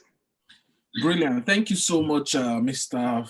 Falowo, for those candid thoughts and for sharing them very eloquently. I'm going to come back to you because, interestingly, the last point you make about the federal government's perspective and focus, in recent times, they've actually announced a focus on housing. With a mindset of using housing as a generator of jobs and having a trickle effect into the economy, as well as solving the housing problem, the primary housing problem itself. So I'm going to come back to you and you know, get some thoughts on how you think that will play out. But right now, I'm going to move straight to Mr. Azaria. Mr. Azaria is someone that has played in Nigerian real estate market for a bit. And I'll just start off by asking, what has been your experience? What has been your experience in the Nigerian real estate market, dealing with Nigerian real estate investors, getting them to buy some of your products, which are, you know, out of Nigeria? And has it been harnessing this investment, for overseas real estate? Thank you very much, Tayo. And first of all, pleasure to be invited to participate in this panel. Unlike all the other panelists, they're dealing with inward bound investment. So actually developing in Nigeria and attracting capital through various forms from that. Our structure is the opposite. We're inviting Nigerian investors to invest in our real estate investment structures, which are based in the Caribbean islands, where we develop high-end ultra-luxury resorts, whether that's in St. Kitts, Dominica, or Grenada. And given it's so far away from Nigeria, there needs to be an added incentive for that investor to look at these foreign markets.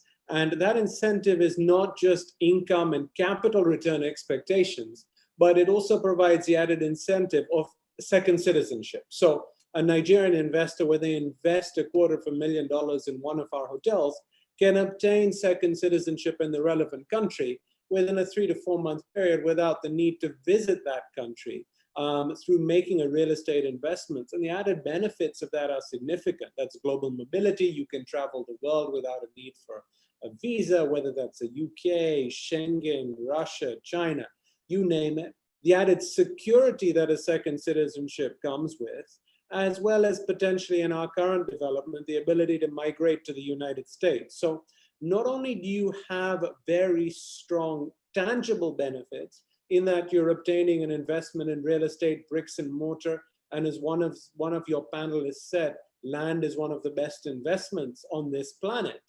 We're also providing you the intangible benefit of the second citizenship, which also permits you the ability to travel the world. So you have more of the world where you can buy land and further your business. So it's really a double-pronged investment decision. One is you're looking at how that real estate will perform on its own, and secondly, what the intangible benefits are. And for the high net worth Nigerian investor today, anyone who is in a certain bucket, this sort of investment has become a necessity rather than a luxury. It's cost effective with all the anxiety being created by COVID, the heightening of borders, the restrictions, the deglobalization. This provides a high net worth Nigerian investor with the ability to manage his business and mitigate some of the anxieties which COVID has caused. So I'd say, over the past 6 months, we've been super busy and with Nigerian investors and spending a lot of time ensuring that, their investment is right from a financial perspective, as well as providing the intangible citizenship benefits. So Mohammed, what would you say are the modalities for Nigerian investors to subscribe to your schemes? Sure. So look, first of all, they need to decide which citizenship they want in which island. Obviously, they make a small down payment, and then my team work with them to compile the dossier of files, because whilst there's no need to visit or reside in the respective island, a due diligence process is undertaken by the respective country because they wish to make sure only good people with good backgrounds are admitted to citizenship, because the longevity of the scheme depends on the integrity of the applicant. So forms are completed and due diligence documents are provided. A due diligence process takes 3 months, and then an answer comes back, yay or nay. 97% we have a 97% success rate, and then the investment is completed and completion occurs on the investment. So it's a fairly efficient process. The countries in which we operate, the significant portion of their GDP comes from this, so they're experts in all of this. And providing someone is of clean background and good character, it really is a very straightforward 3-month process. They make an investment of $220,000 plus government fees, depending on how many family members are accompanying them. You can include your parents, your children, your siblings, your grandparents. The investment, the REIT investment, has to be held for 5 years. And then you can sell your share to another individual who also wishes to obtain second citizenship of the relevant country, and you retain your citizenship. So there's a very viable exit plan. So whilst the tangible benefit you must keep for 5 years, the intangible benefit is yours, not just for your lifetime, but your future generations. And the value of those intangible benefits, the citizenship, starts from day one and continues. And the value of that intangible benefit is really for you to determine. If you're a large businessman and you need to be all over the world, that is something we can't live without today. So it has a much higher benefit to you than someone else who may just be focused on a domestic market. Brilliant. Thank you so much, Mr. Zaria. Let me come back to Mr. Adejana. And can you please kind of highlight to us, and this is coming back, of course, to the local Nigeria real estate market, what are some of the advantages and challenges of collective investment schemes like cooperatives, real estate funds, REITs in Nigeria? Obviously, like Mr. Falowo said, if you look at the 3 REITs in Nigeria, not only are they small, they're also illiquid. All right, they don't trade. All right, it's just stayed the same for years and years. They give out good dividend yields here and there, but they're very liquid. So what are the challenges of these collective schemes like cooperatives, funds, REITs, and the like? Okay, thank you very much. Can you hear me? Yes, we can. Okay, great. So broadly speaking, yes, you know that the basic investment options available cuts across whether it's private or public. Mr. Adesope was okay, whether it's private or public, or whether it is equity or debt in nature. So saying that as it may, so we should recognize that real estate funds can be structured in all of these, any of these ways, okay? Now, talking about advantages, I think primarily it is common to have tax exemptions, okay, when it comes to most of these real estate investment opportunities. So sometimes totally, sometimes you still have to pay withholding tax and things like that. But you get your income tax only when you get your dividend in your own personal account. Those entities themselves are not really taxed in that way. At least for that of REITs, that was one major thing that Mr. Akim Oguniro and his team in his days at UPDC, ensured that we're able to secure when it comes to REITs in Nigeria. But that is the general nature across the globe. Okay, so then also, speaking particularly for cooperatives, they are democratically run. That is, they are open. I mean, members are the highest decision-making body, okay, for a typical cooperative. So that's an advantage. It means that they are participatory in terms of decision-making and all of that. So to that extent, that is an advantage. Another one could be that retail investors can actually come in.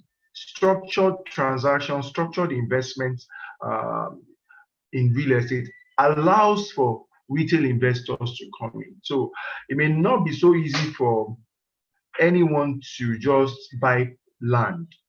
Say, for example, in Ikoyi, or let's take the REITs that are listed. A UPDC REIT, for example, made up of luxury properties, if I'm not mistaken. Now, someone with just about 20,000 naira investment when it was launched could have bought maybe about 2 units or so of that REITs, meaning that he would own a share of the luxury apartments in Ikoyi. But ordinarily, on his own, he really cannot own anything, any part of Ikoyi if he had to buy a luxury apartment and things like that. So it helps for, because of that low cost and entry, it helps to encourage retail investors and get people to. Then also, usually for the ones that are diversified, you can say that it's an advantage. It's an advantage to the extent that you can then invest in varieties at a go. Okay, at a go, you can invest in varieties, as against if you were investing directly in these assets, you would have to buy a below the pyramid, I mean, a low bottom of the pyramid property, middle of the pyramid property, and high end of the pyramid property to have a mix, okay, on your own. But if you are investing in a diversified instrument, diversified REIT, you will just buy that REIT, and you know that your return risk and all of that has been mitigated because they've been able to diversify. They have investments scattered across the pyramid. So these are advantages in themselves. Liquidity, they bring liquidity. We've talked about real estate being highly liquid. It is these structured transactions that helps to actually bring liquidity to real estate as much as possible. So these are some of the advantages. However, when we talk about challenges, I will just highlight 2 major ones here. One, and that is very critical and probably the problem when it comes to this investment not performing as they've been maybe adjudged to, or as they've been appraised to, or as they've been sold, to us, ab initio, is governance. Okay, governance is a major challenge. Yes, there are regulatory authorities and all, but that is one major challenge that they are also having to contend with. Being able to keep up with operators in ensuring that best practices, followed, is a major challenge across the globe, not just in Nigeria, across the world. Governance, how to ensure, maintain and sustain good corporate governance when it adhering to, the regulations and what the regulators really require is a major challenge. The other one, for example, when you talk about the cooperatives, for example, the major deficiency of the cooperative is that you can be saddled with, or you can end up with management that is not capable. Because it is structured such that members are the highest making body, and then it is from members that management, the management committees are elected, somebody can just have the ability to be able to convince people to and win an election, but not have the capacity or capability to actually move that cooperative in the right direction. And so that is a major challenge with a lot of cooperatives when they are saddled with management that really are not experienced, you know, in the type of market that they want to be playing in. And lastly, maybe just to add this as corruption, you may want to say, is another major issue. But I think that has been alluded to by way of, when we talk about governance. Thank you very much. Brilliant.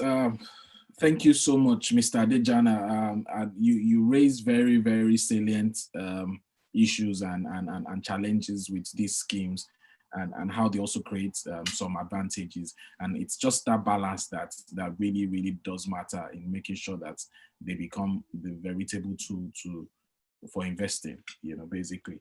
All right, our time is fast spent, so I'm just going to ask just about one or two more questions. I'll throw one of the questions that have come in from Slido.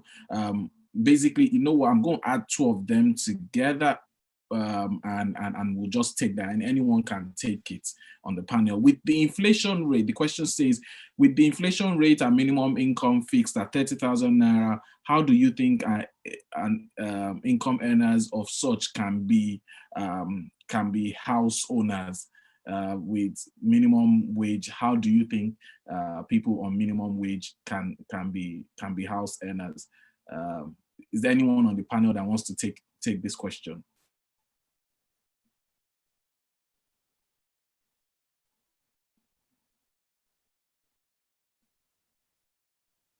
Okay, if no one on the panel will take it, I could just... Hello. Okay, yes, Mr. Adeshope, please. Hello.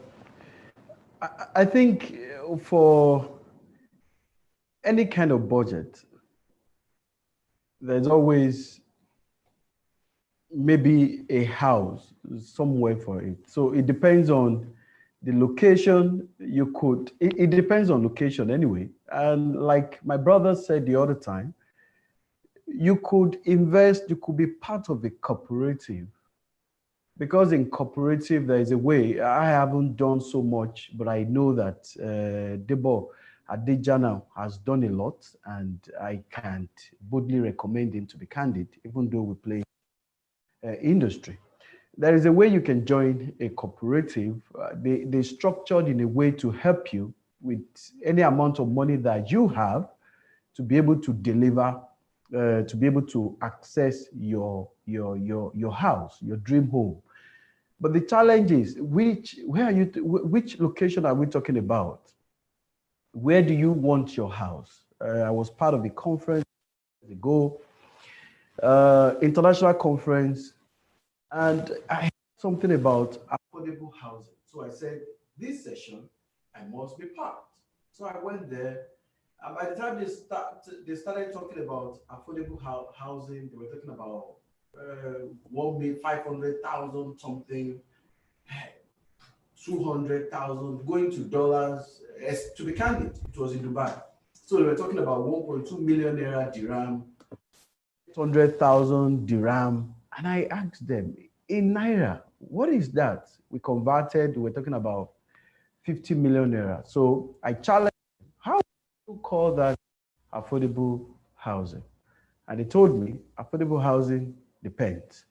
So affordable housing, what affordable housing in Sierra Leone is different from affordable housing in Dubai, and affordable housing in Dubai is different from affordable housing in Nigeria. So the truth of the matter is, what is your expectation? What kind of a house do you want? I do believe that with your budget, you can always have something. Start from buying land and gradually putting it up together. especially if you leverage the support of cooperative. But I would like to say, the person who asked the question shouldn't be too ambitious about location and how the house will look on the lighter one. Thank you. Absolutely.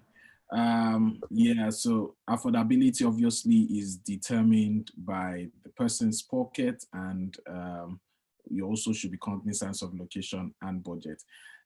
I'll just ask a final question that's coming. What impact do you envision the weakening of the Naira is going to have on the industry? Is there an increased risk that some developers may abandon their projects?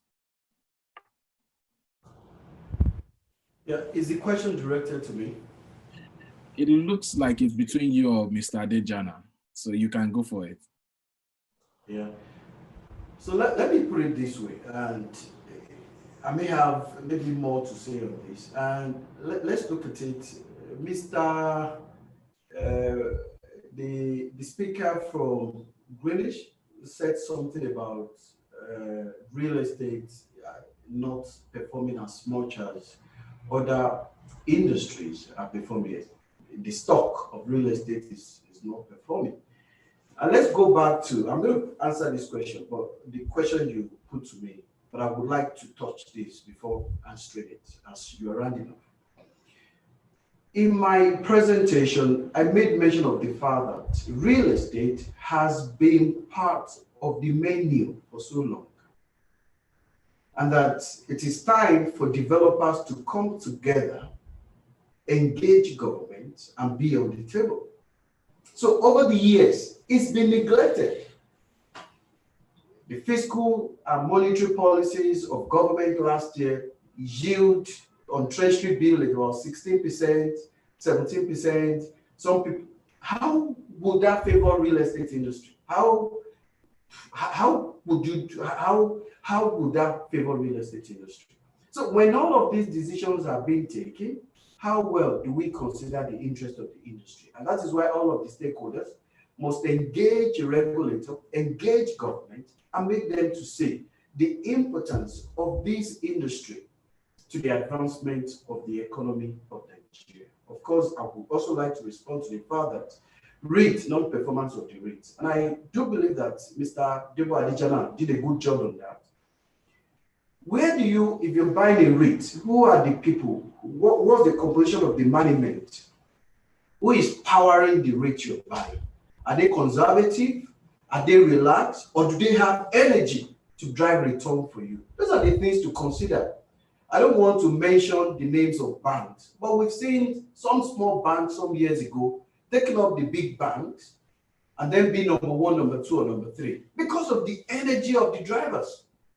And that's why it's not enough to look at that. And that is why SEC and Nigerian Stock Exchange must look at how to allow the youth of Nigeria, those who have energy, to participate, break the barriers. Let's look at crowdfunding, putting a barrier of about 100 million naira before a company or a firm could play in that space. I see it as a barrier. How many youth of Nigeria, those who have the energy to drive the economy of Nigeria, how many of them can raise that? When we started, it was difficult to raise the money to register a company. We needed to borrow a name of another company.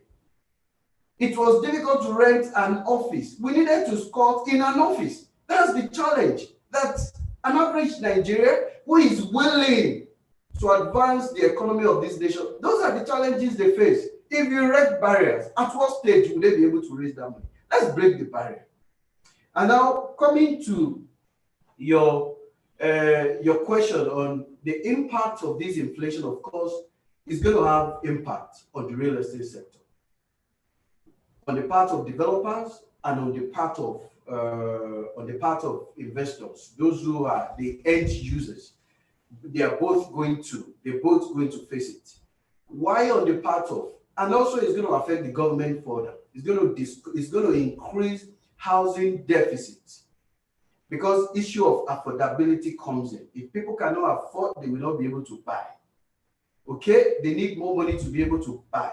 That is on the part of the end users. And now let's talk on the part of developers. To be candid, we as a company, we faced that in the past, and we face it every day. So you sold properties. Many of us know that in Nigeria, the only way developers have been able to structure their business is to do off plan. So you sell off plan. So the price is fixed. And then there is inflation. So dollar goes up. You get your fingers burnt. Some developers are actually who are doing their business honestly with good reputation and credibility. For all of this inflation and devaluation of Naira, they've almost lost their credibility. But how have we as a company been able to mitigate this? So whenever we are selling our properties, we try not to sell all because we know this is Nigeria. Permit me to put it that way. There will be inflation, there might be devaluation, so you sell a bit of your property. As devaluation comes in, then you rejig your price. Then, so that at the end of the day, by the time you are exiting, you are able to even out. You're able to balance, to strike a balance between what you sold off plan and how you exit your development. But definitely, it's going to impact real estate industry, the end users, and it's going to impact both the supply and the demand side of real estate. So thank you. All right, thank you so much, Mr. Adeshokwe, and all the panelists. Fortunately, our time is fast spent. That's what happens when you have very brilliant minds on the panel and you're having fun, as talking about what you love. But I believe this conversation has been able to help our attendees to understand some of the contemporary issues facing investing in real estate. And obviously, you can always contact each and every one of us subsequently to take this conversation further. Thank you so much. I'm going to hand over now to the MC to take us further. Tayo, that was an excellent panel. I can imagine that if we had this as an on-site event, very sure we would have had a much more expected one. But for you, each time I see you at real estate events, I'm always very confident that you will definitely carry it, not just to standard, but you always create a whole new benchmark for us to be able to relate with. And I want to say a big thank you so very much. Gentlemen, we want to say thank you. Please stay tuned. Oh, pardon me, please keep on in the conference. I thought I was on television, pardon me. And then the conference continues with the second panelist and the next panel. But before then, I would like to quickly announce that READA 2020 is organized by Think Mint Nigeria. Gladly, Business Day happens to be the media partner, as the case is, and we have sponsors who have made this very possible. Certainly, Alpha Mead, Poulton Morgan, thank you very much. Urban Shelter Properties, Cedar View, Homework, exactly have made all of this quite successful. The only difference is that we're just talking to each other through our lenses. However, I can imagine that this is still quite a wonderful experience because I can see Mukhtar.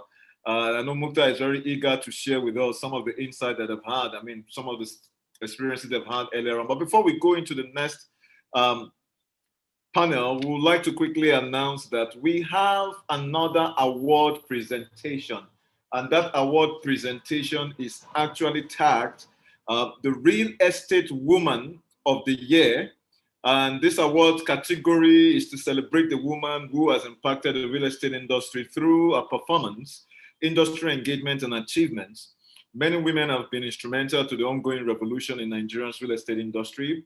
But the winner of this award stands out.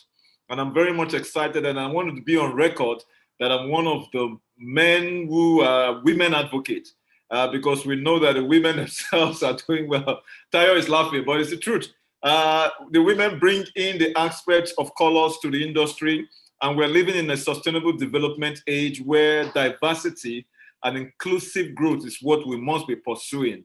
And that itself is very important. And this award is going to recognize that. And the nominees are Sadia Aliyu, the MD CEO, Urban Shelter Nigeria.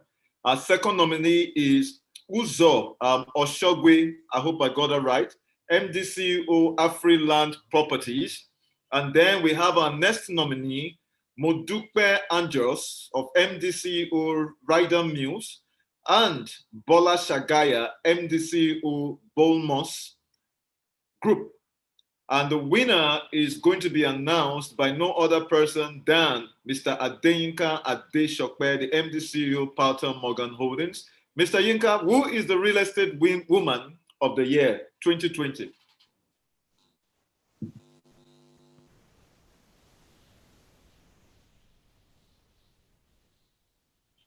Sorry, we can't hear you. I can't hear you. I can't hear you. And this is a moment that is Eureka. I can't hear you.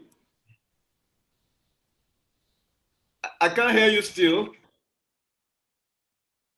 Can you hear me now? Yes, I hear you now. Good, good, good. I'm so delighted to be the one to present this award, especially, you know, if you go by the name, the Real Estate Woman of the Year. If we have both men and women playing actively in the real estate industry, we can have the diversity as you mentioned, and we can be able to, we can push or advance the industry together. And the winner is, of course, I've been saying the brand, and I can say for sure that she's been doing a very great job, and I've been impressed by all that she has contributed. Uzo Ochogwe of Afriland. Woo! Congratulations. Yeah, we can put our hands together. I know some of you might not want to put your hands together. I think that they are watching. All right. Anyway, Uzo, here you are. It is written in black. Congratulations at this Reader 2020 edition, where you have been nominated and, of course, won the Real Estate Woman of the Year. And as a matter of fact, every other nominee is a winner, but I guess the industry feels that there is something you must have done that is the extra, you know, icing, you know, extra toppings on the cake to have given you that award. Congratulations, man. The award is going to be presented physically to you because all of this virtual experience has its own way, and we're going to have the photo ops as well coming in. So thank you very much, Mr. Adeshokwe, for helping me out with that. Without taking too much of our time, I want to quickly announce that all of the content of the event is on our website. ThinkMeet's ThinkMeet website is definitely what you see, as a matter of fact. In terms of the speakers, the details, I love that. And I'm speaking to all of our delegates listening to me all over the world today. And then every other content that you need will definitely you'll find there. Also, the Slido platform is available for you to send in your questions, because our panelists, we certainly want to attend to them. So please get your questions coming in. That itself is going to help us to be able to make sure that the substance of today's program will definitely be explored fully. Without taking too much of our time, I'm going to be calling on Mr. Victor Enyingwa, the head of sales and marketing of Perinco Residence Limited, who is going to be making a presentation titled Funding and Developing World-Class Luxurious Mixed-Use Estates Across the Nation, a case study of Perinco Residences Limited. And I hand over to you, Mr. Victor, for the next 10-15 minutes. Thank you very much.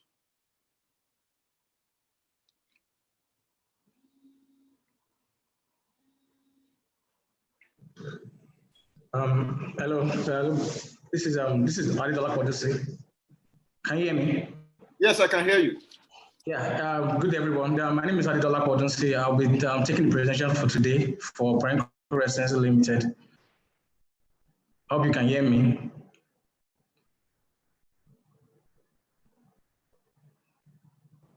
Hello. Yes. Yeah, we can hear you. Okay. Okay. So I would like to share my slides right now. Okay, can everybody see the slide?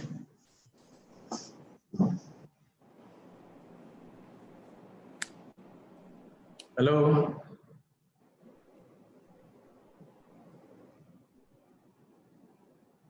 Yes, we can see your slides. Okay, welcome to today's today's conference. My name is, like I said, my name is Adedola Podunsi. I'm the head of brand management and IT for Perenco Residency Limited. Today we'll be doing a presentation on the funding and development of a world-class mixed-use estates across the nation, a case study of Perenco Residency Limited. For those that don't know about Perenco Residency Limited, we are an urban luxury real estate development company with integrated infrastructure and project management embedded in the business. And we have been in business since 2014 when we started the Perenco Lifestyle Estates. So where we are located presently, we have an estate in Perenco Lifestyle Estates in the Lagoon district of phase 1. And also we have a new project at Ikoyi off Point Drive, Euro Street. Basically, we're talking about the Perenco Lifestyle Estates, which is like our first and foremost project. Pretty much, the Perenco Lifestyle Estate is a 17-acre of dreaded part of the lagoon that was at the end of Freedom Way, and we have taken in cognizance of everything that has to do with Lekki Phase 1. We have mitigated everything that has to do with Lekki Phase 1, and we have incorporated that into the estate. So basically, what you can see is that everything that makes Lekki Phase 1 a downtown, we have made it a better thing for us. So basically, like I said, we are located at the end of Freedom Way. We are at the end of Freedom Way, at the end of the road. We are first developed estates in the Lagoon district. So I don't know if anybody has come to the end of Freedom Way. We have a new location in Lagos, which is called the Lagoon district, where the likes of Orange Island, Ostia Island, and ITVC are located. Pretty much, like I said, we are the first developed estate in that region. And as we go on in this presentation, you can understand what we have tried to bring about. So basically, what we call our estate is a mini city because of the amount of plug and play lifestyle we have been able to inculcate into the estates. As you can see on the slide, you can see a drone shot of what the estate looks like. It's a 17-acre, and in that same estate, we can see we have a residential part where people buy land and are going to build residential houses. Then we have the mixed-use parts where you can see all our present developments coming up. We have the Oxygen Apartments, which is our first and foremost project. It's a 10 high-rise building of twin towers. Then we have the homes, the villas, and the terraces. Then inside the same estate, you can see that we have a shopping mall and a recreational center coming up. And also we have an American Specialist Hospital, and we have an hotel also in the estates. So I'm going to run through our ongoing projects. Like I said, we have the restoration, we have the mixed-use part where we have started our developments. And you can see on the screen is the Oxygen Towers, like I said, 10 blocks. You can see the recent picture of what the development looks like today. Like I said, we are building an estate that would be able to accommodate everybody as much as possible, and those that aspire to live well. This tower is comprises of 54 units of 1 bedroom, 2 bedroom, 3 bedroom, and 4 bedroom apartments. Then we go to the terrace houses, which are 13 units of them, almost completed.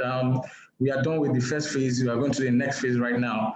Then we have the villa homes, which are 12 units.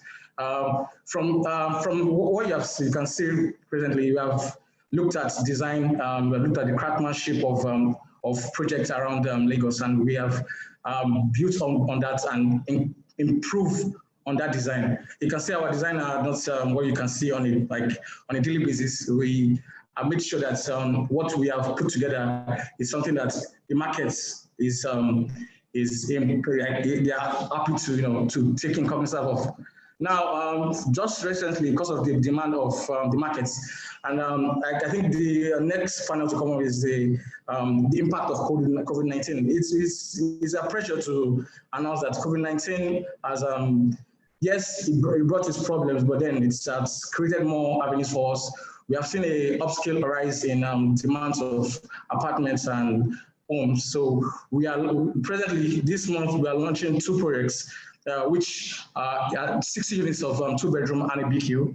And also the project in Ikoyi, which is a very luxurious one.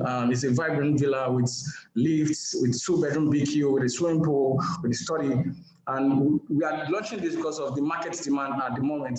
We see a lot of people looking for where to put their money in quality real estate. And so that's what we have done. We have put our platform out there and people are responding to what the business is. So basically, these are the projects coming up this month. So if you are interested, you can contact us later. Then upcoming projects, like I said, based on demand, we have different projects coming up in the estate also. These are villas and terraces. Presently, we have 12 units of villas ongoing. Then we have 13 units of terraces ongoing. But as like I said, people are looking for where to put their money. And we have responded to that, and we are coming up with new projects. These projects are to start construction by December this year. So it's just a very good platform for us to showcase what we are doing presently. Like I said, it's a mixed-use estate, so we are making sure that everything is embedded. Like I said, it's a plug and play. It's a mini city. You don't have to actually go out. So basically, we have an hotel coming up. It's a Blue Signature Hotel. It's supposed to be a 4-star hotel coming up with the estate. Also, we have a mall, the O2 Mall. It sits on 4,500 square meters. The car parking space of 100 cars. Presently, we're already getting requests from tenants of the mall. The mall is proposed to begin next year. So that is going to be in the estate also. So, like I said, we have looked at the problems within the Lekki axis, and we have made sure that we upscale from that. So we can see the various amenities we are providing in the estates. Drainage system is fantastic. We have a central sewage system, which the technology is from Germany, which takes all your waste into a central location. Also, we have looked into high pressure water, good water system, and everything. So basically, the estate is fantastic, pretty much. Also, within the estate, we have people that have bought lands and other properties to create something of their own. So one of them is the Ambulatory Surgery Center of Lagos. It's supposed to be an American specialist hospital for surgery, actually.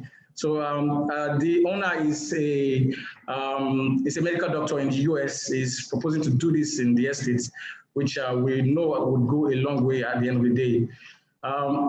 Also, furthermore in the estate, we have an Irish school coming up.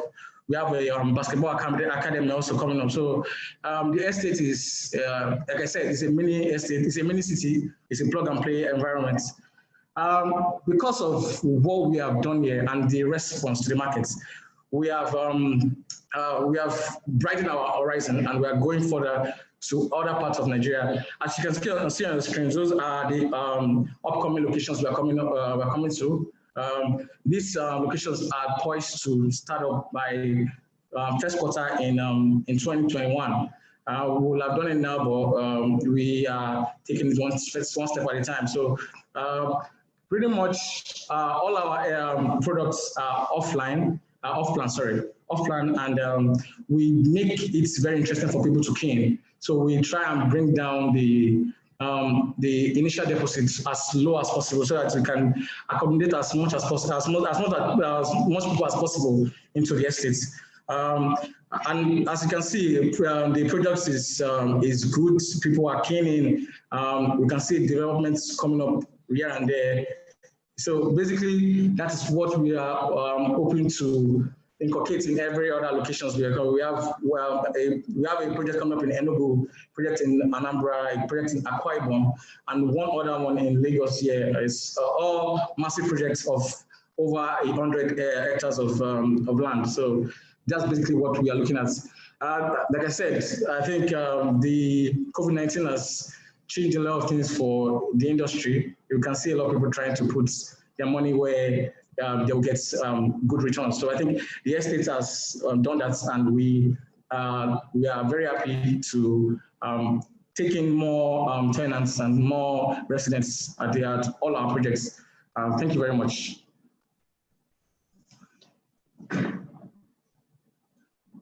Thank you very much, Dolapo. It's good to see you again. I've never been in doubt of the spirit of excellence that you exude.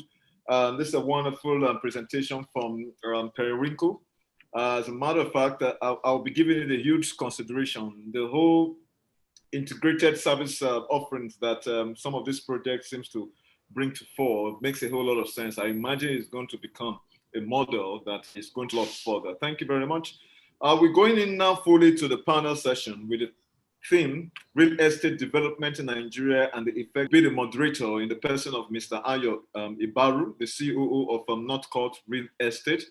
And the member of that panel as follows, Mr. Emmanuel Odemayowa, who is the CEO of Deluxe Residences, is going to definitely be on that panel. He's a graduate of Obafemi Awolowo University, the best university in Nigeria and by extension in the world. For some of you who might not know, Freeland Properties Limited. Madam Uzom Oshogwe, congratulations as being the Real Estate Woman of the Year. Courtesy, and none of us will say we're not subscribed to. And to join them also on the other panel, on this same panel is the acting MD, Executive Director, Urban Shelter Nigeria, or thereabout, or last year if I remember. And the last but not the least, we have the MD, CEO of Periwinkle Residences, Mr. Chedu Iweke. He's certainly joining on that panel to basically explore that as a matter of fact. And gentlemen, I know that Mr. Ayo himself knows that we will still work with the panelists that we have here, made to understand Madam Uzo had to quickly go and do one or two things. It came out as an emergency. So Ayo, you're just going to be working with Mr. Emmanuel and then Mr. Chedu and Mr. Muktau for this particular panel session. Over to you, Mr. Ayo Ibaru. Thank you very much for having me. It's an honor to be here. Would like to thank I also want to thank each and every one of my panelists, who are ready. So I'll just ask a question and then find somewhere. I spoke with Uzo not too long ago. Mrs. Oshogwe asked that we please give her some time. She had to make a very impromptu presentation, and she will join us as soon as she can. And I mean, she's the Real Estate Woman of the Year. So Urban Shelter Nigeria has done fantastic work. The sheer volume that they've been able to achieve is unprecedented on some levels. And everyone has said one or two things about the pandemic. We have even written a report recently published about how the pandemic has affected real estate. So I think my question to you will go along the lines of how has now, in your view, how has the COVID-19 pandemic affected the sentiment towards real estate investment in Nigeria? And, in your daily work, you meet with different stakeholders. How has this pandemic also affected their operations in the market? Good afternoon. Thank you for the introduction, Ayo, and for moderating. I want to thank you as well, all the panelists and everyone who was involved in this forum. As far as Urban Shelter, the experience with the pandemic was an enlightening one. But just to go straight to answering, the answer is, the pandemic has affected sentiment adversely. All this happened, particularly, and by April, there was a precipitous fall in revenue, because at that time, as we all know, the economy was shut down. So there wasn't any coming and goings, and really no one was engaging with the economy. So that had a significant effect in terms of people's sentiment, and you saw it in terms of how they reacted with their pockets, their investments. But in our case also, and this is very telling, by May, just as quickly as this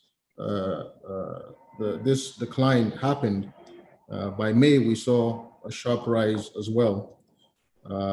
By June, we were pretty much at the levels that we were pre-COVID. And I think this speaks volume about,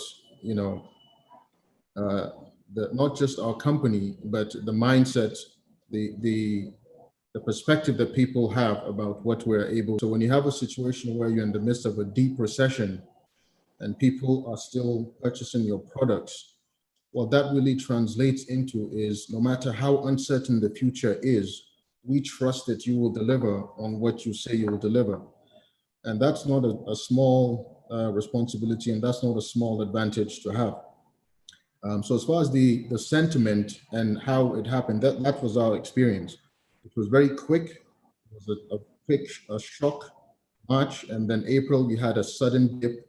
By May, June, we had a very quick reverse. And even by the attestation of economists, when it comes to a rebound in a recession, you can't ask for more than a V-shaped, which is precisely what our experience has been. Now, we, even before sort of engaging post-lockdown, after the lockdown, we did a number of things to prepare ourselves, obviously. Anyone who has been watching the trends as early as January, February, you saw that at least internationally, there was beginning to be a sort of contraction in activity, and the threat of COVID was very palpable. And what was to follow as an economic shock was also something you could see. So we started preparing as early as we could for that. And so by the time that these shocks came, I think we were fortunate that we were able to absorb it, and quickly bounce. Very much for that. In one word, it has been an enlightening experience. And, I was in a conversation sometime last week, and these were the kinds of sentiments we arrived at. That at the end of the day, Nigerians have a way of getting back up and, finding their way to the next level. Thanks a lot for that clarification and sharing your thoughts on how you've been able to navigate the pandemic. So I was listening to the previous presentation, and Mr. Falowo, I think, from Greenwich, did what investment bankers do best, which is take a very unvarnished approach to any issue placed from the heavy. But, as it is, we have someone on our panel today who is familiar with dealing with projects of a certain scale, and he's done it quite a number of times, and that's Mr. Nweke, CEO, Chairman of Peregrine Residences. And that's why I'm going to throw this question to you, sir. What policies do you think can be put in place to open up Nigeria's economy for real estate investment? Because already we are discussing how the curves are going to go, whether it's V-shaped, all of that. And at the end of this presentation, I do have a special question prepared for my esteemed panelists. But before we get there, what policies do you think the government can put in place to open up Nigeria's economy, for real estate investment?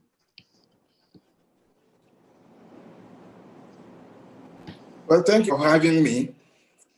I also want to congratulate this day. Business Day.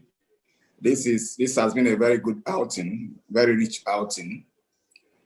I think I want to look at the effect of COVID from a perspective that most people don't look at it, which is collateral, because it brought a lot of increased the risk factor in the business, in the area of panic, anxiety, and these two factors don't go with any investment at all. And given that real estate itself is a usually huge portfolio for most people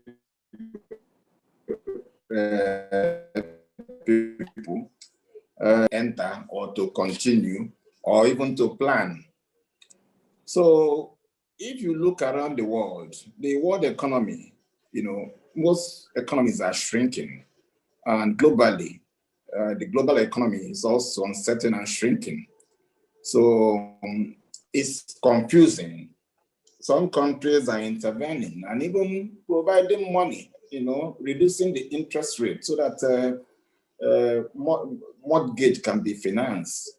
So to take your question directly, where government can come is, remember we started with a Federal Mortgage Bank, so through institutional intervention, providing for cheaper funds, even for developers like us, and for people who actually want to, customers who want to buy.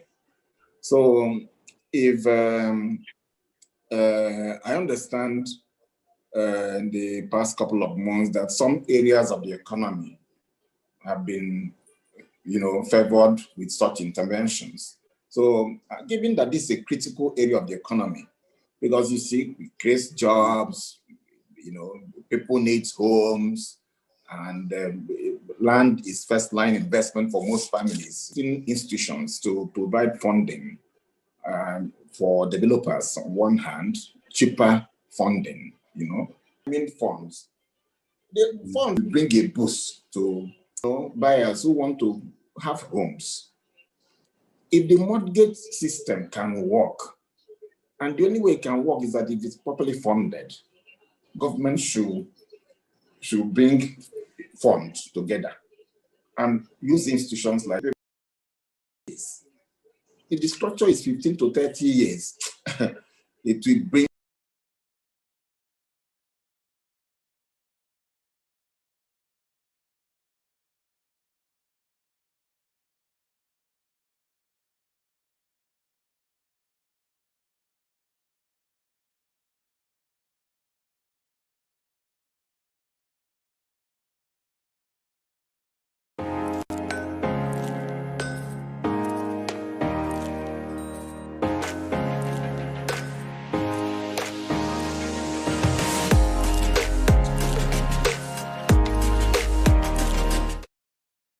on how we do, I can either add questions or reduce. So, you can go on if you have anything else you want to add, because it's really about your experiences.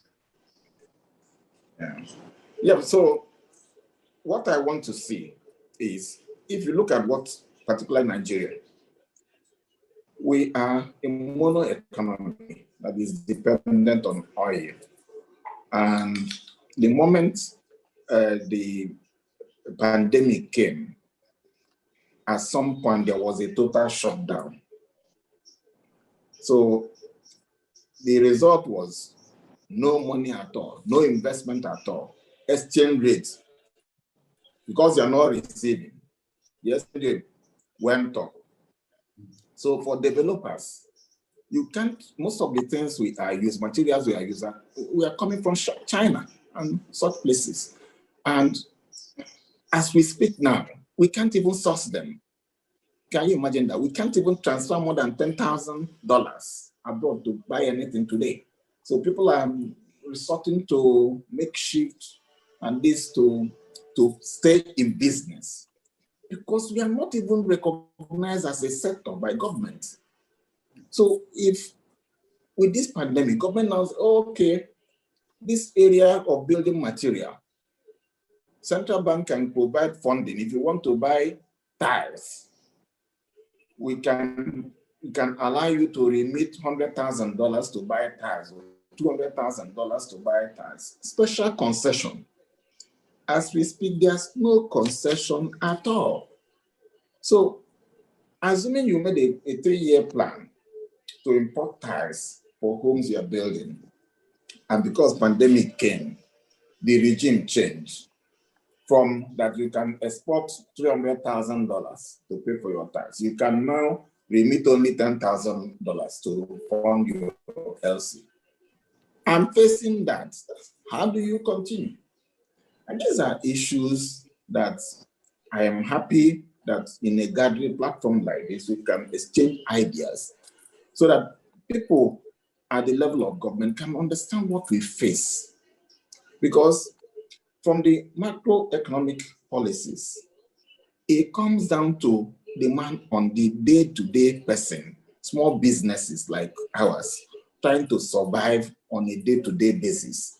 So for us to be able to buy tires, we resort now to all kinds of things because the system, everything suddenly changed.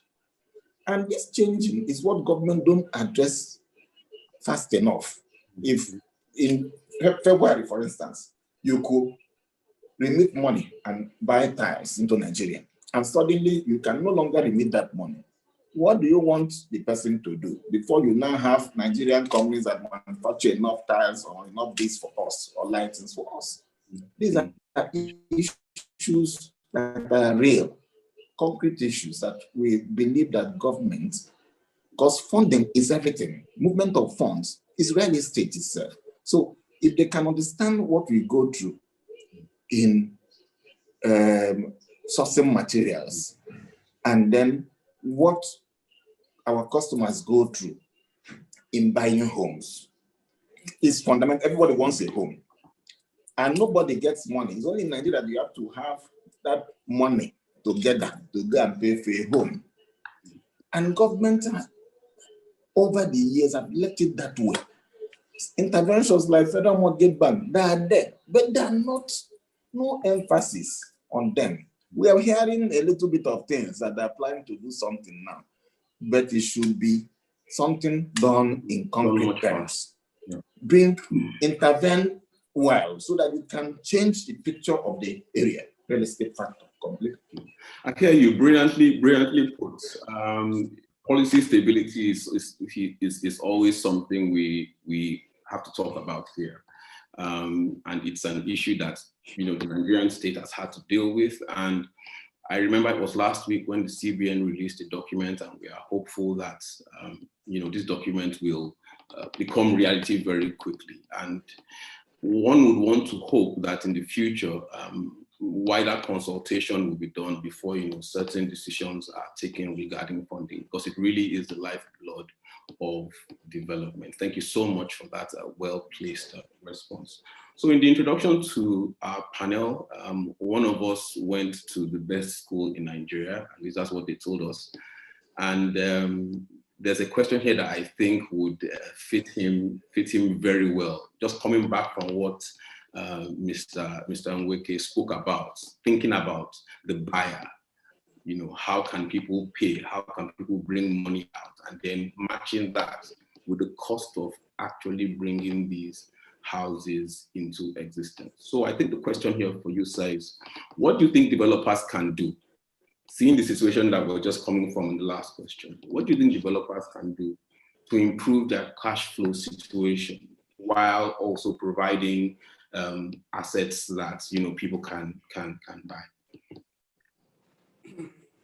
Okay, good afternoon, everybody.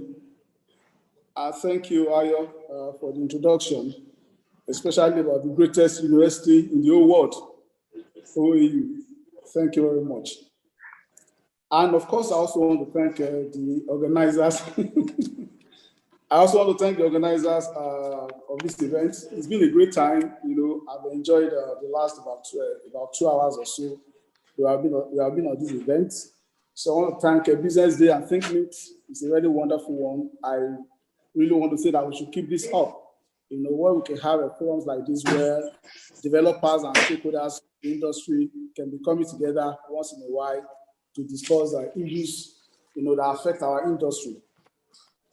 So talking about what developers can do to enhance cash flow, post-COVID. Anyway, we are still in COVID, but based on the issues that the real estate industry, has gone through, during this period, I think for me, especially for us at Dealers Residences Limited, when we encountered this issue, I think it started back, March this year, and of course there was a total lockdown of everywhere, So when we resumed back in May, so the first thing we did was to do a bit of R&D, research and development.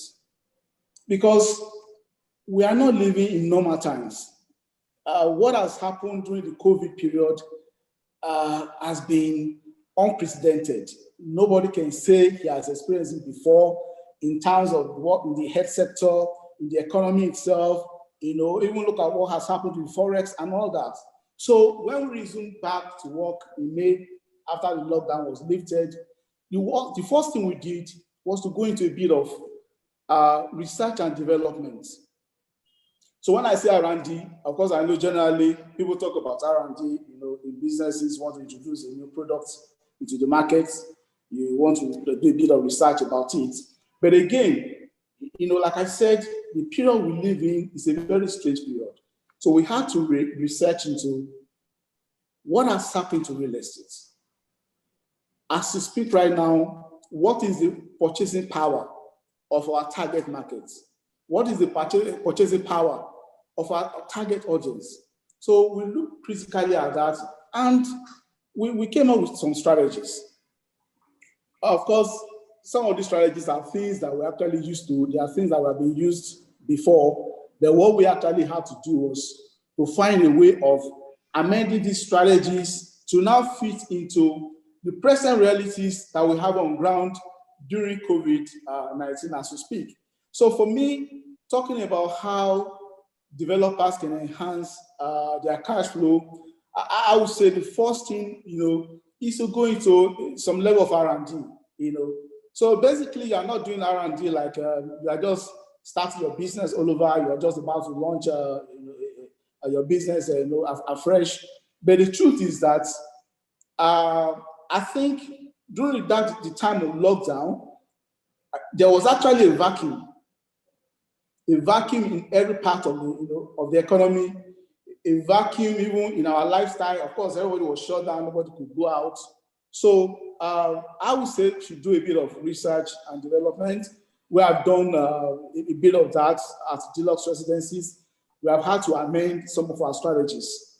One of the major strategies that we use is in terms of structured payments of when you buy into our products, you pay on installments. So we had to research into it.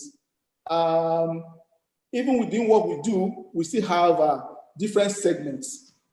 So we still went ahead to do more segmentation, for the present market that we have. And again, when you are doing your research and development, the best way to do it is also to find a way of reaching out to your existing clients. There are some clients that probably they have bought maybe products from you, not just in one particular project. There may be about 1 or 2 or 3 projects. So, for such people, they follow you everywhere you go, in your project development. So you need to talk to people like that. We did, and of course, we also spoke to new prospects to understand what people actually want, right now. So another thing I would say is that, I'm talking about strategies generally. For me, basically, 3 areas that you have to look at as developers to enhance your cash flow is to look at 3 areas, which is strategies, look at managing your costs, and of course, look at your marketing. These 3, come in handy in terms of looking at how to shore up your cash flow, as a developer. So, like I said the other time, of course, most of us developers have we have platforms or structures in place where people can buy and pay on instruments.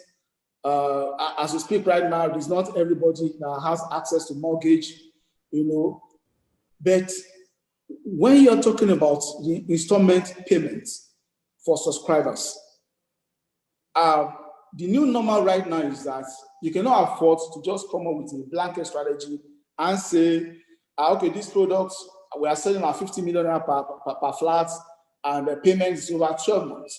So what it means is that you must do a bit of customization, which is what we did at Deluxe. So we had to talk to individual clients, look at their purchasing powers, look at their tastes, look at what they wanted at that time and what they still want right now. And we had to, tailor payments according to people's individual power. Of course, I also put a catch to it, or a caveat, as lawyers will say. the truth is that you can't have your payment period to be open-ended. So the project you are dealing with within 2 years or 3 years, you can't say, somebody cannot come to you and say he wants to pay over 10 years, for instance, except such a person, is able to get a good mortgage, from maybe a bank or a primary mortgage provider.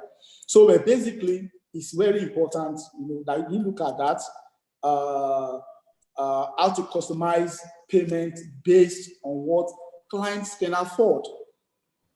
Really, going back to during the lockdown period, there were a lot of us that were actually just probably, expecting maybe the end of the world had come, especially in terms of businesses. There was a lot of pessimism, in the markets. People were scared. Nobody knew what was going to happen.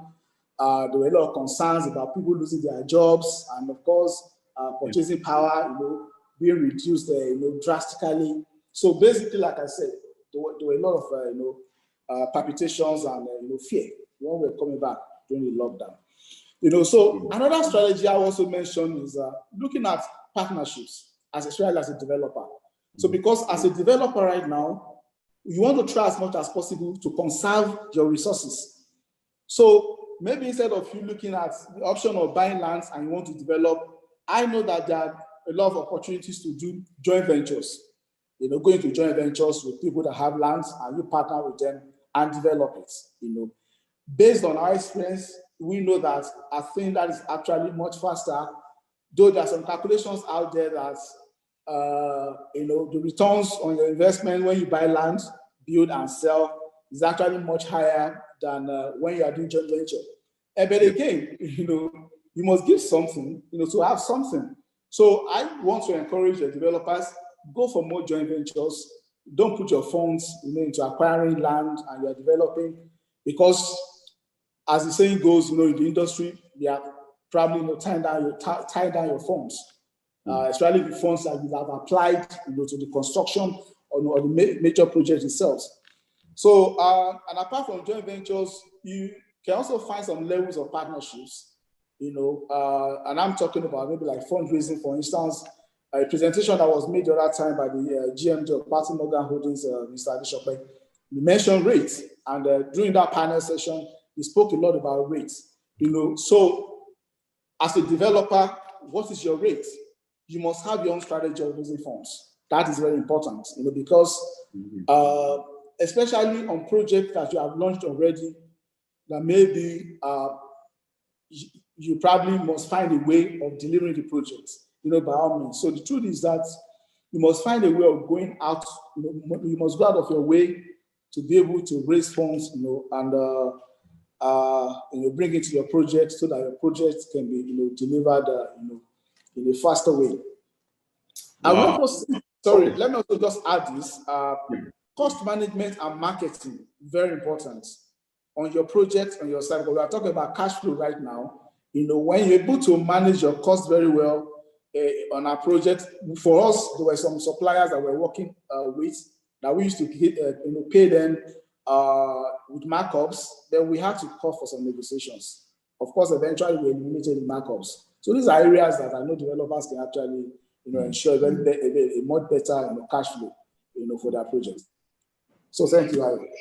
All right, thank you very, very much for that response, cost management, marketing, partnerships. And, we here at Northcote had been tracking the market for installmental payments, on projects and all whatnot. And, all that and more is in a half-year report, which will be given to every attendee at the end of this conference. The free report just came out. This research of the real estate market is what we do.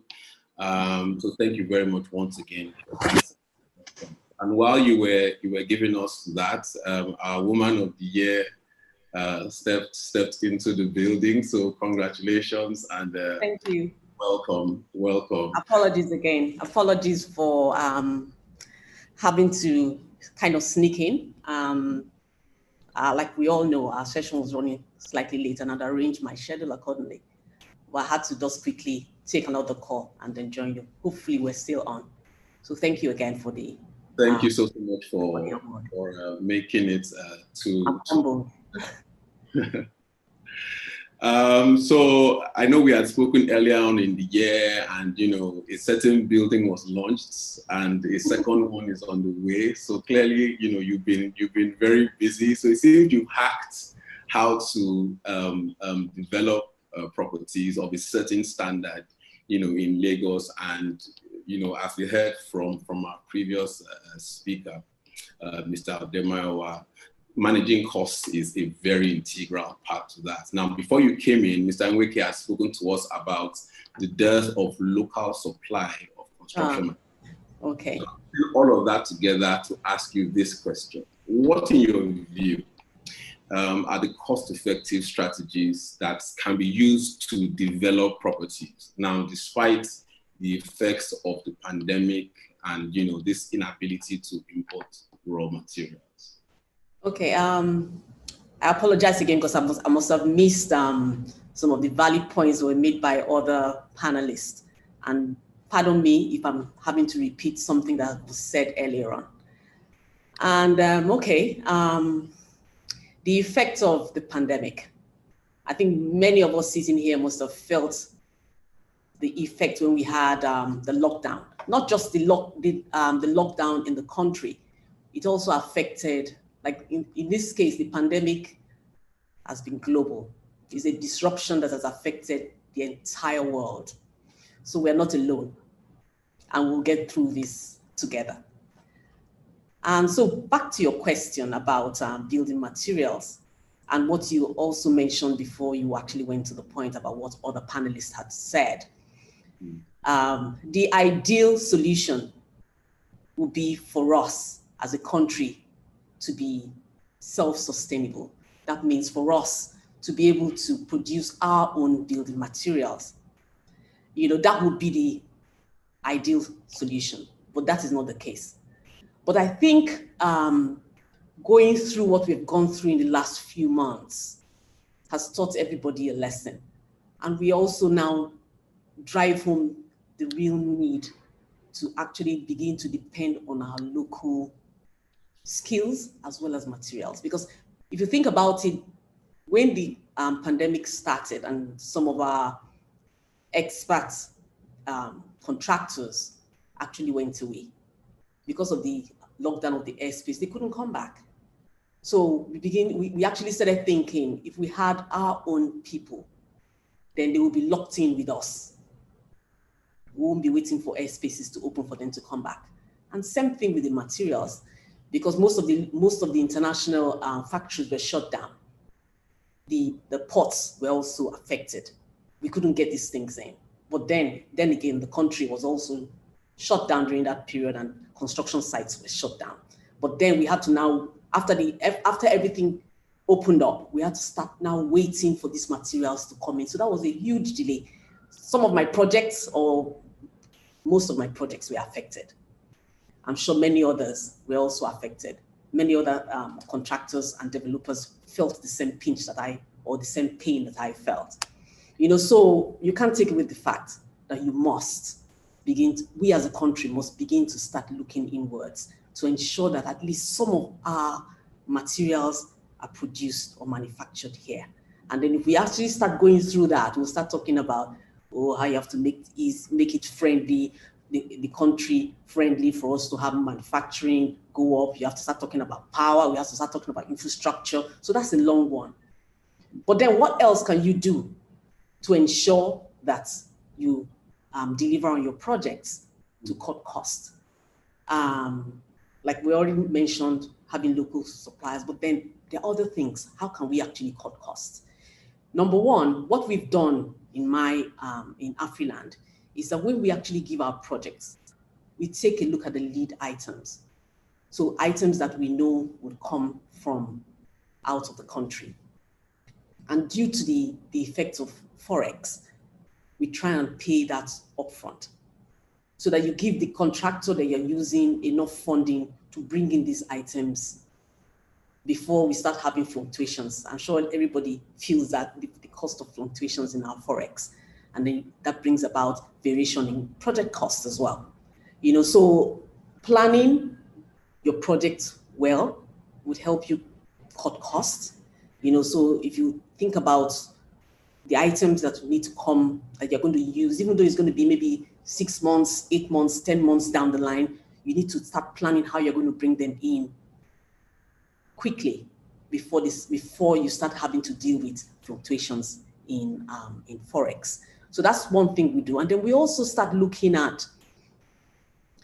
deliberately looking at areas where you can actually put your money to bring maximum benefits to you. And that is actually putting your money where your mouth is. That means you're looking at it, you're saying, this is what I need to do, and look at the opportunities I have here, and this is where I'm going to put my money. The era of throwing money where you like is over. You know, so you have to be deliberate in your disbursements.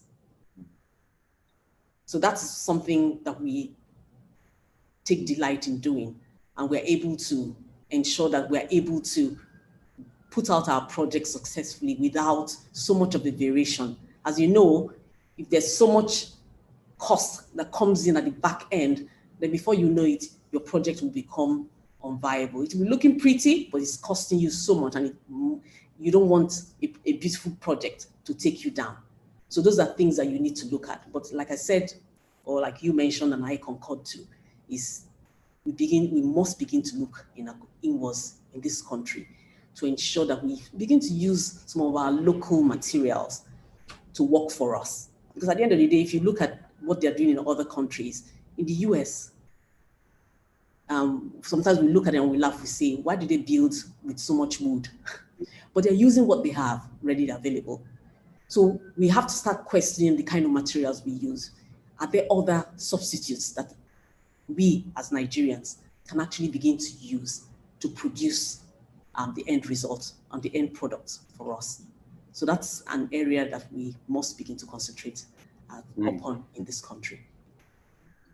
Thank you very, very much. I mean, I wish we had just a little more time. I'd have loved to probe, deeper into that response. It's a very solid response in my view. So we'll just go through one more round of questions as quickly as we can, and then we will round up. I'll go to you, Mr. Aliyu. As your final question today, what do you think are the 3 lessons developers can learn from, the whole pandemic situation? What are the 3 lessons you think, developers need to learn? Well, I think the first and most obvious one, I'd say, is that things can change abruptly. Mm-hmm. Real estate is an investment that takes a lot of time. When you put money in a project, you have to envisage this money being into something for 2-3 years or longer. And you don't have a crystal ball where you can see the end of that road.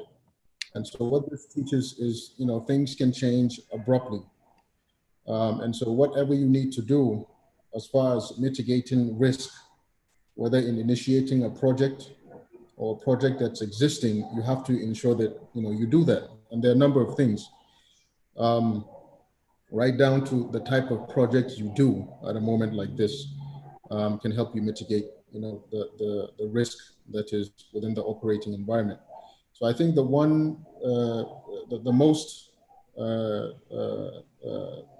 most I think one to see is things can change quite quickly, and so you have to prepare for it. That's one. The second, I think, is developers need to be very mindful of their portfolio. You have to really keep your eye on the ball and make sure you don't, at all, slip up in terms of that. And what I mean by that is, if prior to COVID or at any period really, you have a portfolio in terms of real estate investment, the type of developments that you're doing that are top heavy, maybe you're doing more projects that were in the 100 million naira plus range and you were getting success there, well, you have to revise that strategy. And what it means is you will have to balance out your real estate projects as well as you can. So you have to introduce something that is probably within the mid-range, and you have to do something that is within the low, so that you can hedge your risk. So I think the second thing is to be very, very mindful of your portfolio. What type of projects are you doing? Are these projects that the market can absorb? Are you going by historic history only and not adapting to the current environment? And I think that can be devastating because, like I said, if you're getting success doing one type of project and you fail to see the need to diversify in a moment like this, you could be in for a very, very rude awakening. So that's number two. I would say the third thing is to be mindful of leverage. You know, us in real estate business, leverage is, you know, considered your friend in normal situations, right? In the sense that any project you do requires a significant amount of capital, that you don't have all of that capital available. Secondly, whatever deposits that you're expecting from customers also may not come, or may not come at the rapidity that you want it to come. So you're going to have to take on some leverage at some point in terms of your capital self in this type of situation. You took on a huge loan with high rates, and that was something that was majority of you know, a project that you're doing. You're going to have a lot of trouble in terms of making payments for that project and exiting such a project, to be honest. So I think in summary, these are the three things that, you know, we got from this. And, you know, no one can predict the future. So what you can do, what we did as an organization, is just prepare as much as possible for what is to come. And we did that by focusing on the portfolio that we have and making sure we have a good mix of projects. So we have something that is on the low, we have something that is mid-range, and we have, you know, some investment in projects that are in the high end as well. Okay, thank you very much for that, Mr. Ademaywa. I guess it's your turn now. So we're on the last range of questions, and in 1 minute, can you let us know how you feel COVID-19 has influenced your pricing model? Okay, thank you. Yeah, so basically, COVID-19 impacted our pricing, but I can actually tell you that it's been a bit difficult and complex due to the fact that COVID-19 affected the economy, affected the purchasing power of the clients on one hand. At the other end, you know, created a lot of inflation in terms of cost of building materials. So you're actually, you know, in between, you know, like they say, a rock and a hard place, you know, because basically you are looking at how do you bring down your price so that to be more affordable, you know, to the target market. But at the same time, you need to put into consideration the cost of, you know, buying building materials, you know, for the market. So like I said, it's actually been very difficult. So like I said earlier, we looked at, we did some R&D, and part of what we discovered was that we had to find a way of bringing down our prices. Majorly, as we speak right now for deluxe residences, we play more at the higher end of the market, Victoria Island, Ikoyi, you know, Lekki, you know, and Oniru, you know. So what we have come up with is to look at how we can, you know, come up with some products, maybe outside these places I've mentioned, that will actually be a bit affordable, you know, to the teeming masses, really. So right now we are looking outside of this called Lagos, I mean, called Metropolis. Right now we are looking at even going to probably the Lekki. And there's a project we're actually also working on the Lagos-Ibadan Expressway, very close to Julubega, you know. And I believe is that based on the work that the Federal Ministry of Works is doing on Lagos-Ibadan Expressway, that place is just about 5 minutes drive from you know, Julubega, you know, to the site. So I think for us, those are the areas we'll be able to look at bringing down the prices, of our products. But in terms of probably the existing products that we have, trying to bring down the price may actually make them shoot himself or herself in the foot.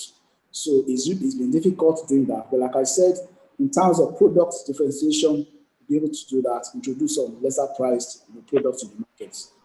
Thank you.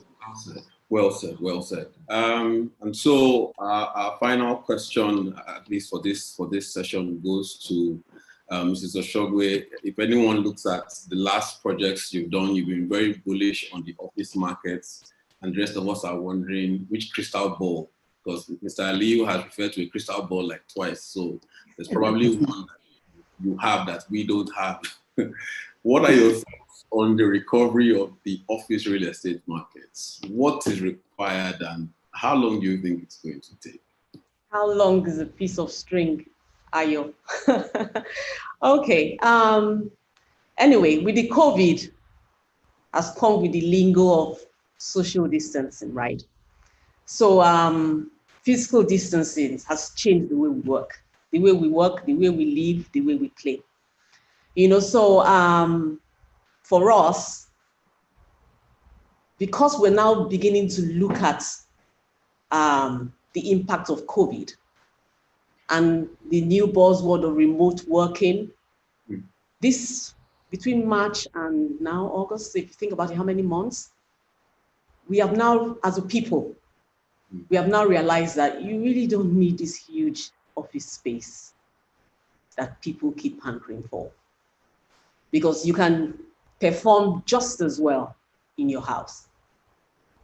So what does that mean for us? It means that the demand for commercial spaces, office spaces, has gone down. But then you can always, as a developer, you can bring other things to the table. We have to begin to think smart, building smart.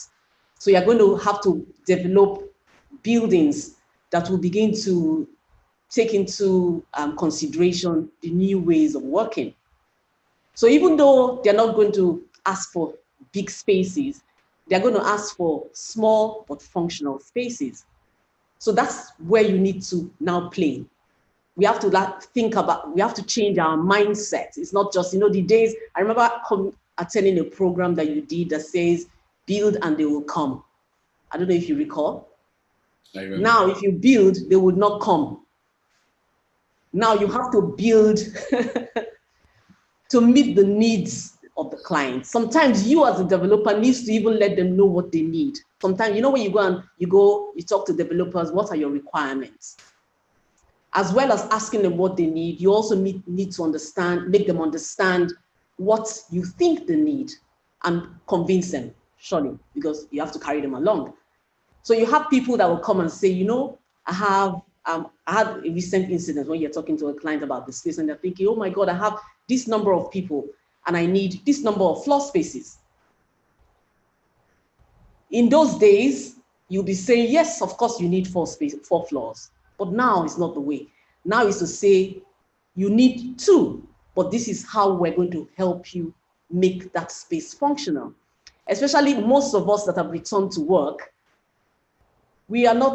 people are not coming to work in full capacity. The way we work in my office is that we have the first batch of 50% of the workforce working for the first 2 weeks, and then you go home and you work remotely for the next 2 weeks, and the next batch comes. So that means half of your workspace is now kind of redundant. So that is what you're going to sell to people. You're not selling them capacity, volume. You're selling them small spaces that are functional. So the old way doesn't work, but the new way will work. But you need to sell it and make them understand that this is the new way it will work. So yes, the demand for office spaces has gone down, but then we need to now develop spaces that are small, functional, and more interesting. Sometimes you find out that the cost of that project is actually high, not as low as maybe if you say, okay, take this building, and rather than have, say, for instance, 8,000 square meters, we're going to have 4. But then that 4 is now a smart 4,000 square meters. I don't know if you understand what I'm saying. So we have to now begin to think outside the box, because yes, you're saying how long this is going to take. Corona, the pandemic, and the new ways of working is not going anywhere. It's here to stay. So we just need to adapt our ways to fit with that new ways of working. You know, and then I'm expecting that the health authorities and even the technical world will start coming up with new building codes, whereby they're telling you the space per square meter that we used to know is no longer going to be that way. It's going to be much wider. You know, so rather than have maybe 3-point-something square meters per square, you have your circulation space, it's going to be wider. We have to start looking at maybe new building codes that deals with our HVAC, because pandemic is here, it's not fully gone. Maybe there are going to be new ones, and everybody wants to be prepared for when it happens again. So we have to start looking at our air conditioning system, whereby you are able to have your air conditioner, you're going to be able to circulate fresh air, because we have buildings. You know, when they talked about when you have preparing people, your return to work protocol, if you have ACs, make sure you throw windows open. How many offices have windows? Sometimes they're concealed with cladding. So you have to make sure that your ACs are functional, that can bring in fresh air into your building. So those are the kind of things we're going to be looking at now. You know, a few years ago, it was all about open plan floor layouts. But now, are we going to start thinking maybe enclosed interior spaces, maybe with glass that gives you the feel of openness, but still, you know, protects us from maybe the sitting next to somebody and the physical distancing issues. So it's come up with new ways of thinking. It's come up with new and interesting ways of developing now. So I think the recovery is here. It's just how fast we can think of adapting to the new ways of working. You know, so to me, they're interesting times. Thank you so much, and to all my panelists, thank you so much for coming. Before you leave, I have a special gift for you, prepared by the National Bureau of Statistics, yes, and the researchers at Northcote. Now, not all of us have crystal balls. Sorry, that's the last time I'll use that joke. But what are your projections as regards the recovery? You can just give us a letter. There are 4 options, and we will let you know if you won our. Are we expecting a V shape? Are we expecting an L shape? Are we expecting a U shape? Now, before I put in the last one, the man who went to the best university in Nigeria, you are going first, so just get ready. And we're expecting a W shape. You know, I was just looking at you and said, so do you want time, or how do we do this? Who wants to go first? Our man from the best university in Nigeria. 1 letter, no explanation. 1 letter, that's all. V, L, W, that's all. You. You're sure you don't want to phone a friend?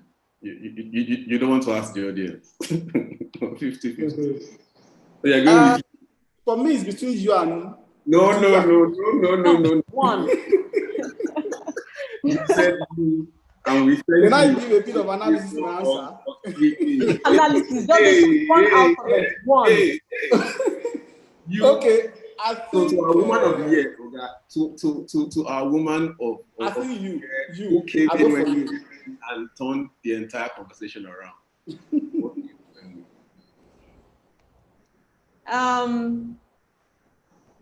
I want to be very optimistic. So I'll go for V. You know what they say about the power of the word, of what comes out of your mouth? The way Mr. Ali is staring at this thing, I'm not sure. Please don't say L. What say you? Please don't say L. I know there's L in your name. You have answered now. No.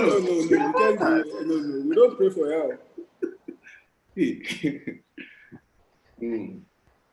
He's looking carefully. He wants to phone a friend. Can you ask the audience? No, he's looking at the crystal ball. Okay. Wait, am I up? Yes, you're up. Yes. You've been up for the last 10 seconds, my friend. No. You are still up. I'll go for a V. You will and go just my simple reason. I think it's good. We should be bullish about Nigeria. Yes. Warren Buffett talked about being bullish about the US. I think we should be bullish about the country. So I'll take a V.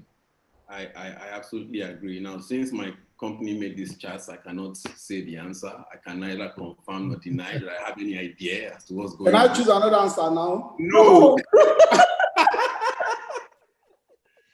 I would like to say. Except you're going to agree with myself and Ali. Okay. You just phoned a friend. Yes. Okay.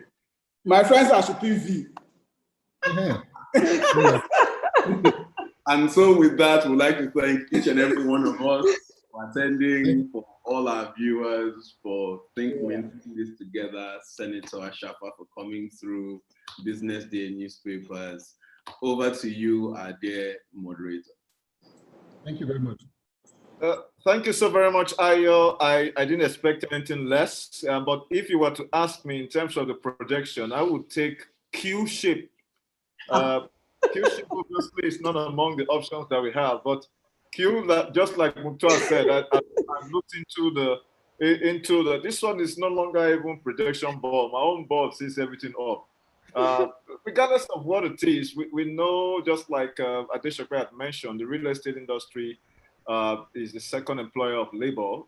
That I have to further clarify. But what it tells you is the fact that just as agriculture has sustained the economy even within this very trying period, we also know that the telecoms and the e-payment sectors themselves definitely help to see exactly how, liquidity in terms of in and outflow of funds still going around the circular economy has helped to hold the economy as it is. However, the real estate industry is very key, and I'm glad that Uso mentioned something very, very key, which I think you industry players must take to heart and see exactly how you can push that further. The two words that comes to me is inward and homegrown solutions, because what this has defined by the COVID-19 pandemic. And so it's important for us to have exactly with what Ayo is doing at Northcote in terms of properties with real-time value to meet the need for more agile and flexible offices, recognizing the changing demands in the Nigerian property market. And the nominees for this category are: 1, Purple, developers of Maryland Mall and Purple Lekki, amongst others. I have ITB, developers of number 1, Lagos. And we have Construction and Kaiser, developer of various commercial and residential buildings. And the winner, please, Ayo, can you kindly announce who the winner is? The winner of this award goes to Purple Capital, developers of Maryland Mall.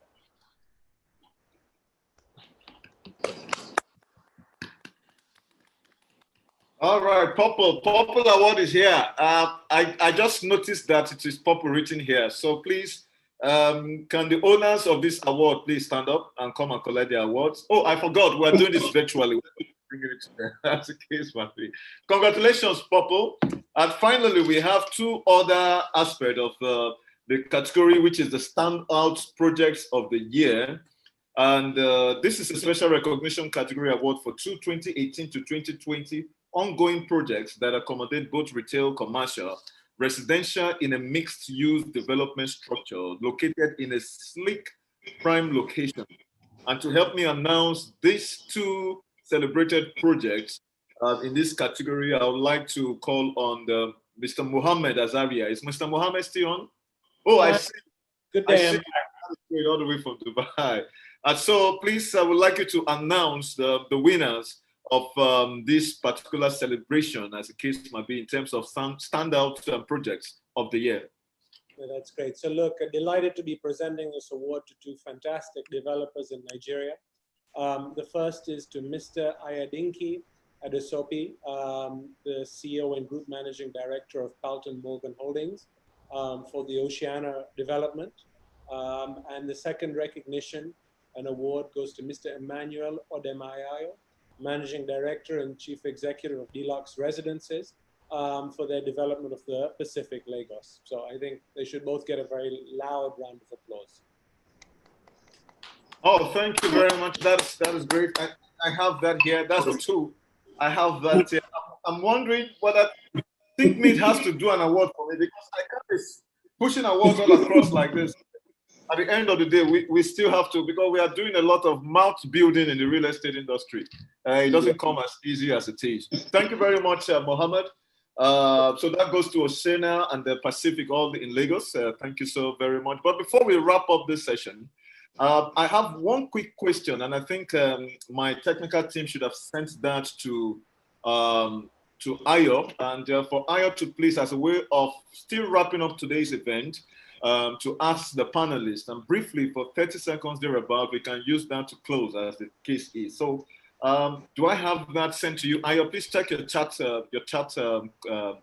You will see the question.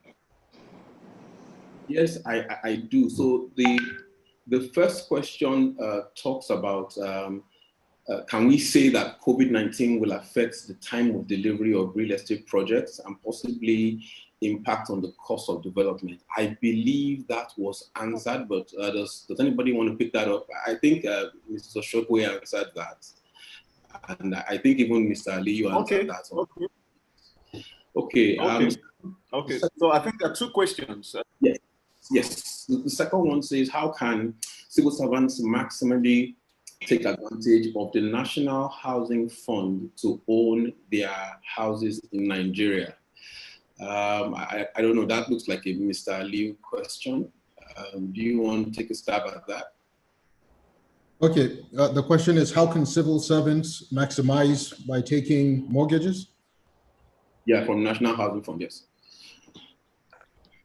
Well, from what I know, there's been a significant increase in terms of the contributions into the NHF.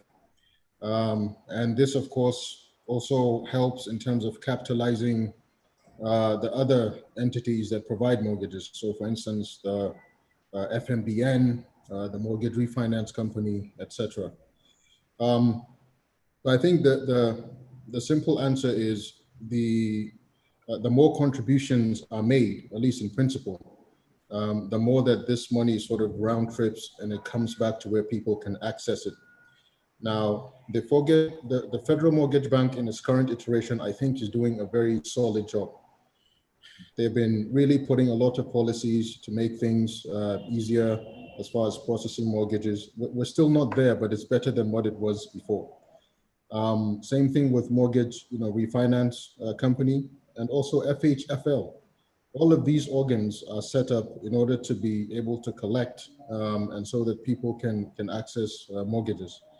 And if we do that continuously on a year in, year out basis, we're going to see significant improvement. On a per capita basis, Nigeria is obviously much lower than some of the other countries that we're being compared to, which is why you see the figures looking very skewed when you compare it to South Africa in terms of mortgage proliferation. South Africa has a per capita income of about, I think, $28,000, I think. We have a per capita income of just around 2,500, if I'm not mistaken. So this is going to take time to build. And like I said, on a year in, year out basis, as more people contribute, the more that they can, in principle, access these loans. There was an analysis done by the CBN, and I think this is poignant. It's not just about making the contributions, right? But incomes need to rise as well, commensurate with how these contributions are being made. Because the average person cannot even afford a loan of around 0.5 million naira, even at single digits. This is based on a study that was done by the CBN. Contributions have been growing, and for people to actually be able to access it. It'd be good to know what the maximum is that you can access and how easy it is to access. The ease of accessibility. Because there are people who can afford. I think you have a maximum of 15 million. I think. There was 15 million. I think. Yeah. 15 million, and there's quite a high percentage of people who can afford to pay that. But the issue is the accessibility of those funds. Because, like we said, like you rightfully mentioned, the potential is huge. Because if you look at the percentage of people who have access to mortgages in this country is about, I think, just about 25%. And when you compare this to Kenya, Kenya is about 75%. You know, it's not that people don't want to take it, it's that people cannot even access it. Because I have quite a number, like in where I work, it's compulsory, everybody pays into NHF. They've been doing that for the last, some people, 15, 18 years. But accessing it that's where the issue is. Accessibility problem, yes. Yeah. And some people pay it and they don't even know what it's all about. So sensitizing people, another issue. Is that I'm paying this money, how can I access it? Mm-hmm. So there's, like you mentioned, a lot has been done, a lot more needs to be done. Would you say, pardon me, Ayo, would you say in comparison, even with the Nigerian pension funds, are there lessons from that can be adopted, especially in regards to the mortgage and of course accessibility as well? There are a few lessons because the Nigerian pension fund is further along the road and they are willing to take on a few more risks. But to all intents and purposes, there's a lot of work that has to be done on the Nigerian pension. I mean, you heard what Mr. Oshope said. Some people have been paying, this thing is deducted from source, and accessibility is usually a challenge. So I know some steps have been taken to what needs to be done, and when you finally do access it, what kinds of houses can you actually buy? So while we are running around, you know, dealing with accessibility, the types of houses that we can buy are changing. Let me use that word. Excuse me. Sorry. Pardon me, I guess that must have been what Ayo had said in terms of the kinds of houses that can actually be assessed with. But I think it's a point the industry has to also look at and see it, because that's a very salient point to raise. If there are models we can actually pick up and then we're able to adopt that within our own unique environment, that itself can actually be some form of homegrown solutions. Kenya, 75% or thereabout. That means home ownership rate is 75%, while we are at 25%. And if you look at population, we are huge. So we have a very long way to go, as a matter of fact. I'm very sure the organizers, Think Mint Nigeria will, and of course with the Media Partner Business Day, we will definitely take this highlight back to the different, especially with the government, because it has to also deal with policies and ensuring that we are creating an enabling environment and making sure that at least the per capita income of the average Nigerian is something that can actually help the real estate industry thrive. You know, it's important because it's a win-win circular affair, as the case might be. One hand has to feed the other, and then there is a balance that is created at the end of the day. So it means we have a lot of work to do. Gentlemen and lady, we want to say a big thank you, Ayo. I want to say a big thank you to you, Mr. Emmanuel, from the best university in the world. People like Ayo might not like that, but it's their own cup of tea. Thank you very much, Madam Musa. Congratulations for being the Real Estate Woman of the Year. Of course, my very good friend, Mr. Mukhtar Adiu. It's always good to see you. And you're not smiling too much this year. I don't understand. I think it has to do with the COVID. Not to worry. From next year, the smiles will be broader. Okay. And Chedu Nweke, obviously, I think he must have gone ahead to join. My name remains Stephen. We are here on behalf of the industry as well as the delegates and participants. And I want to say a big thank you to all the delegates and participants all over the world and in the country, those who have hooked up on Facebook Live, of course on Facebook, as well as YouTube and Instagram, as the different other social media platforms, and Zoom. Certainly, I want to say a big thank you on behalf of the organizer, Think Mint Nigeria, and of course with Media Partner Business Day for being with us to this time. And then hopefully tomorrow is going to be better than today. Thank you very much and congratulations for a successful day one. See you tomorrow. Bye-bye for now. Thank you. Thank you.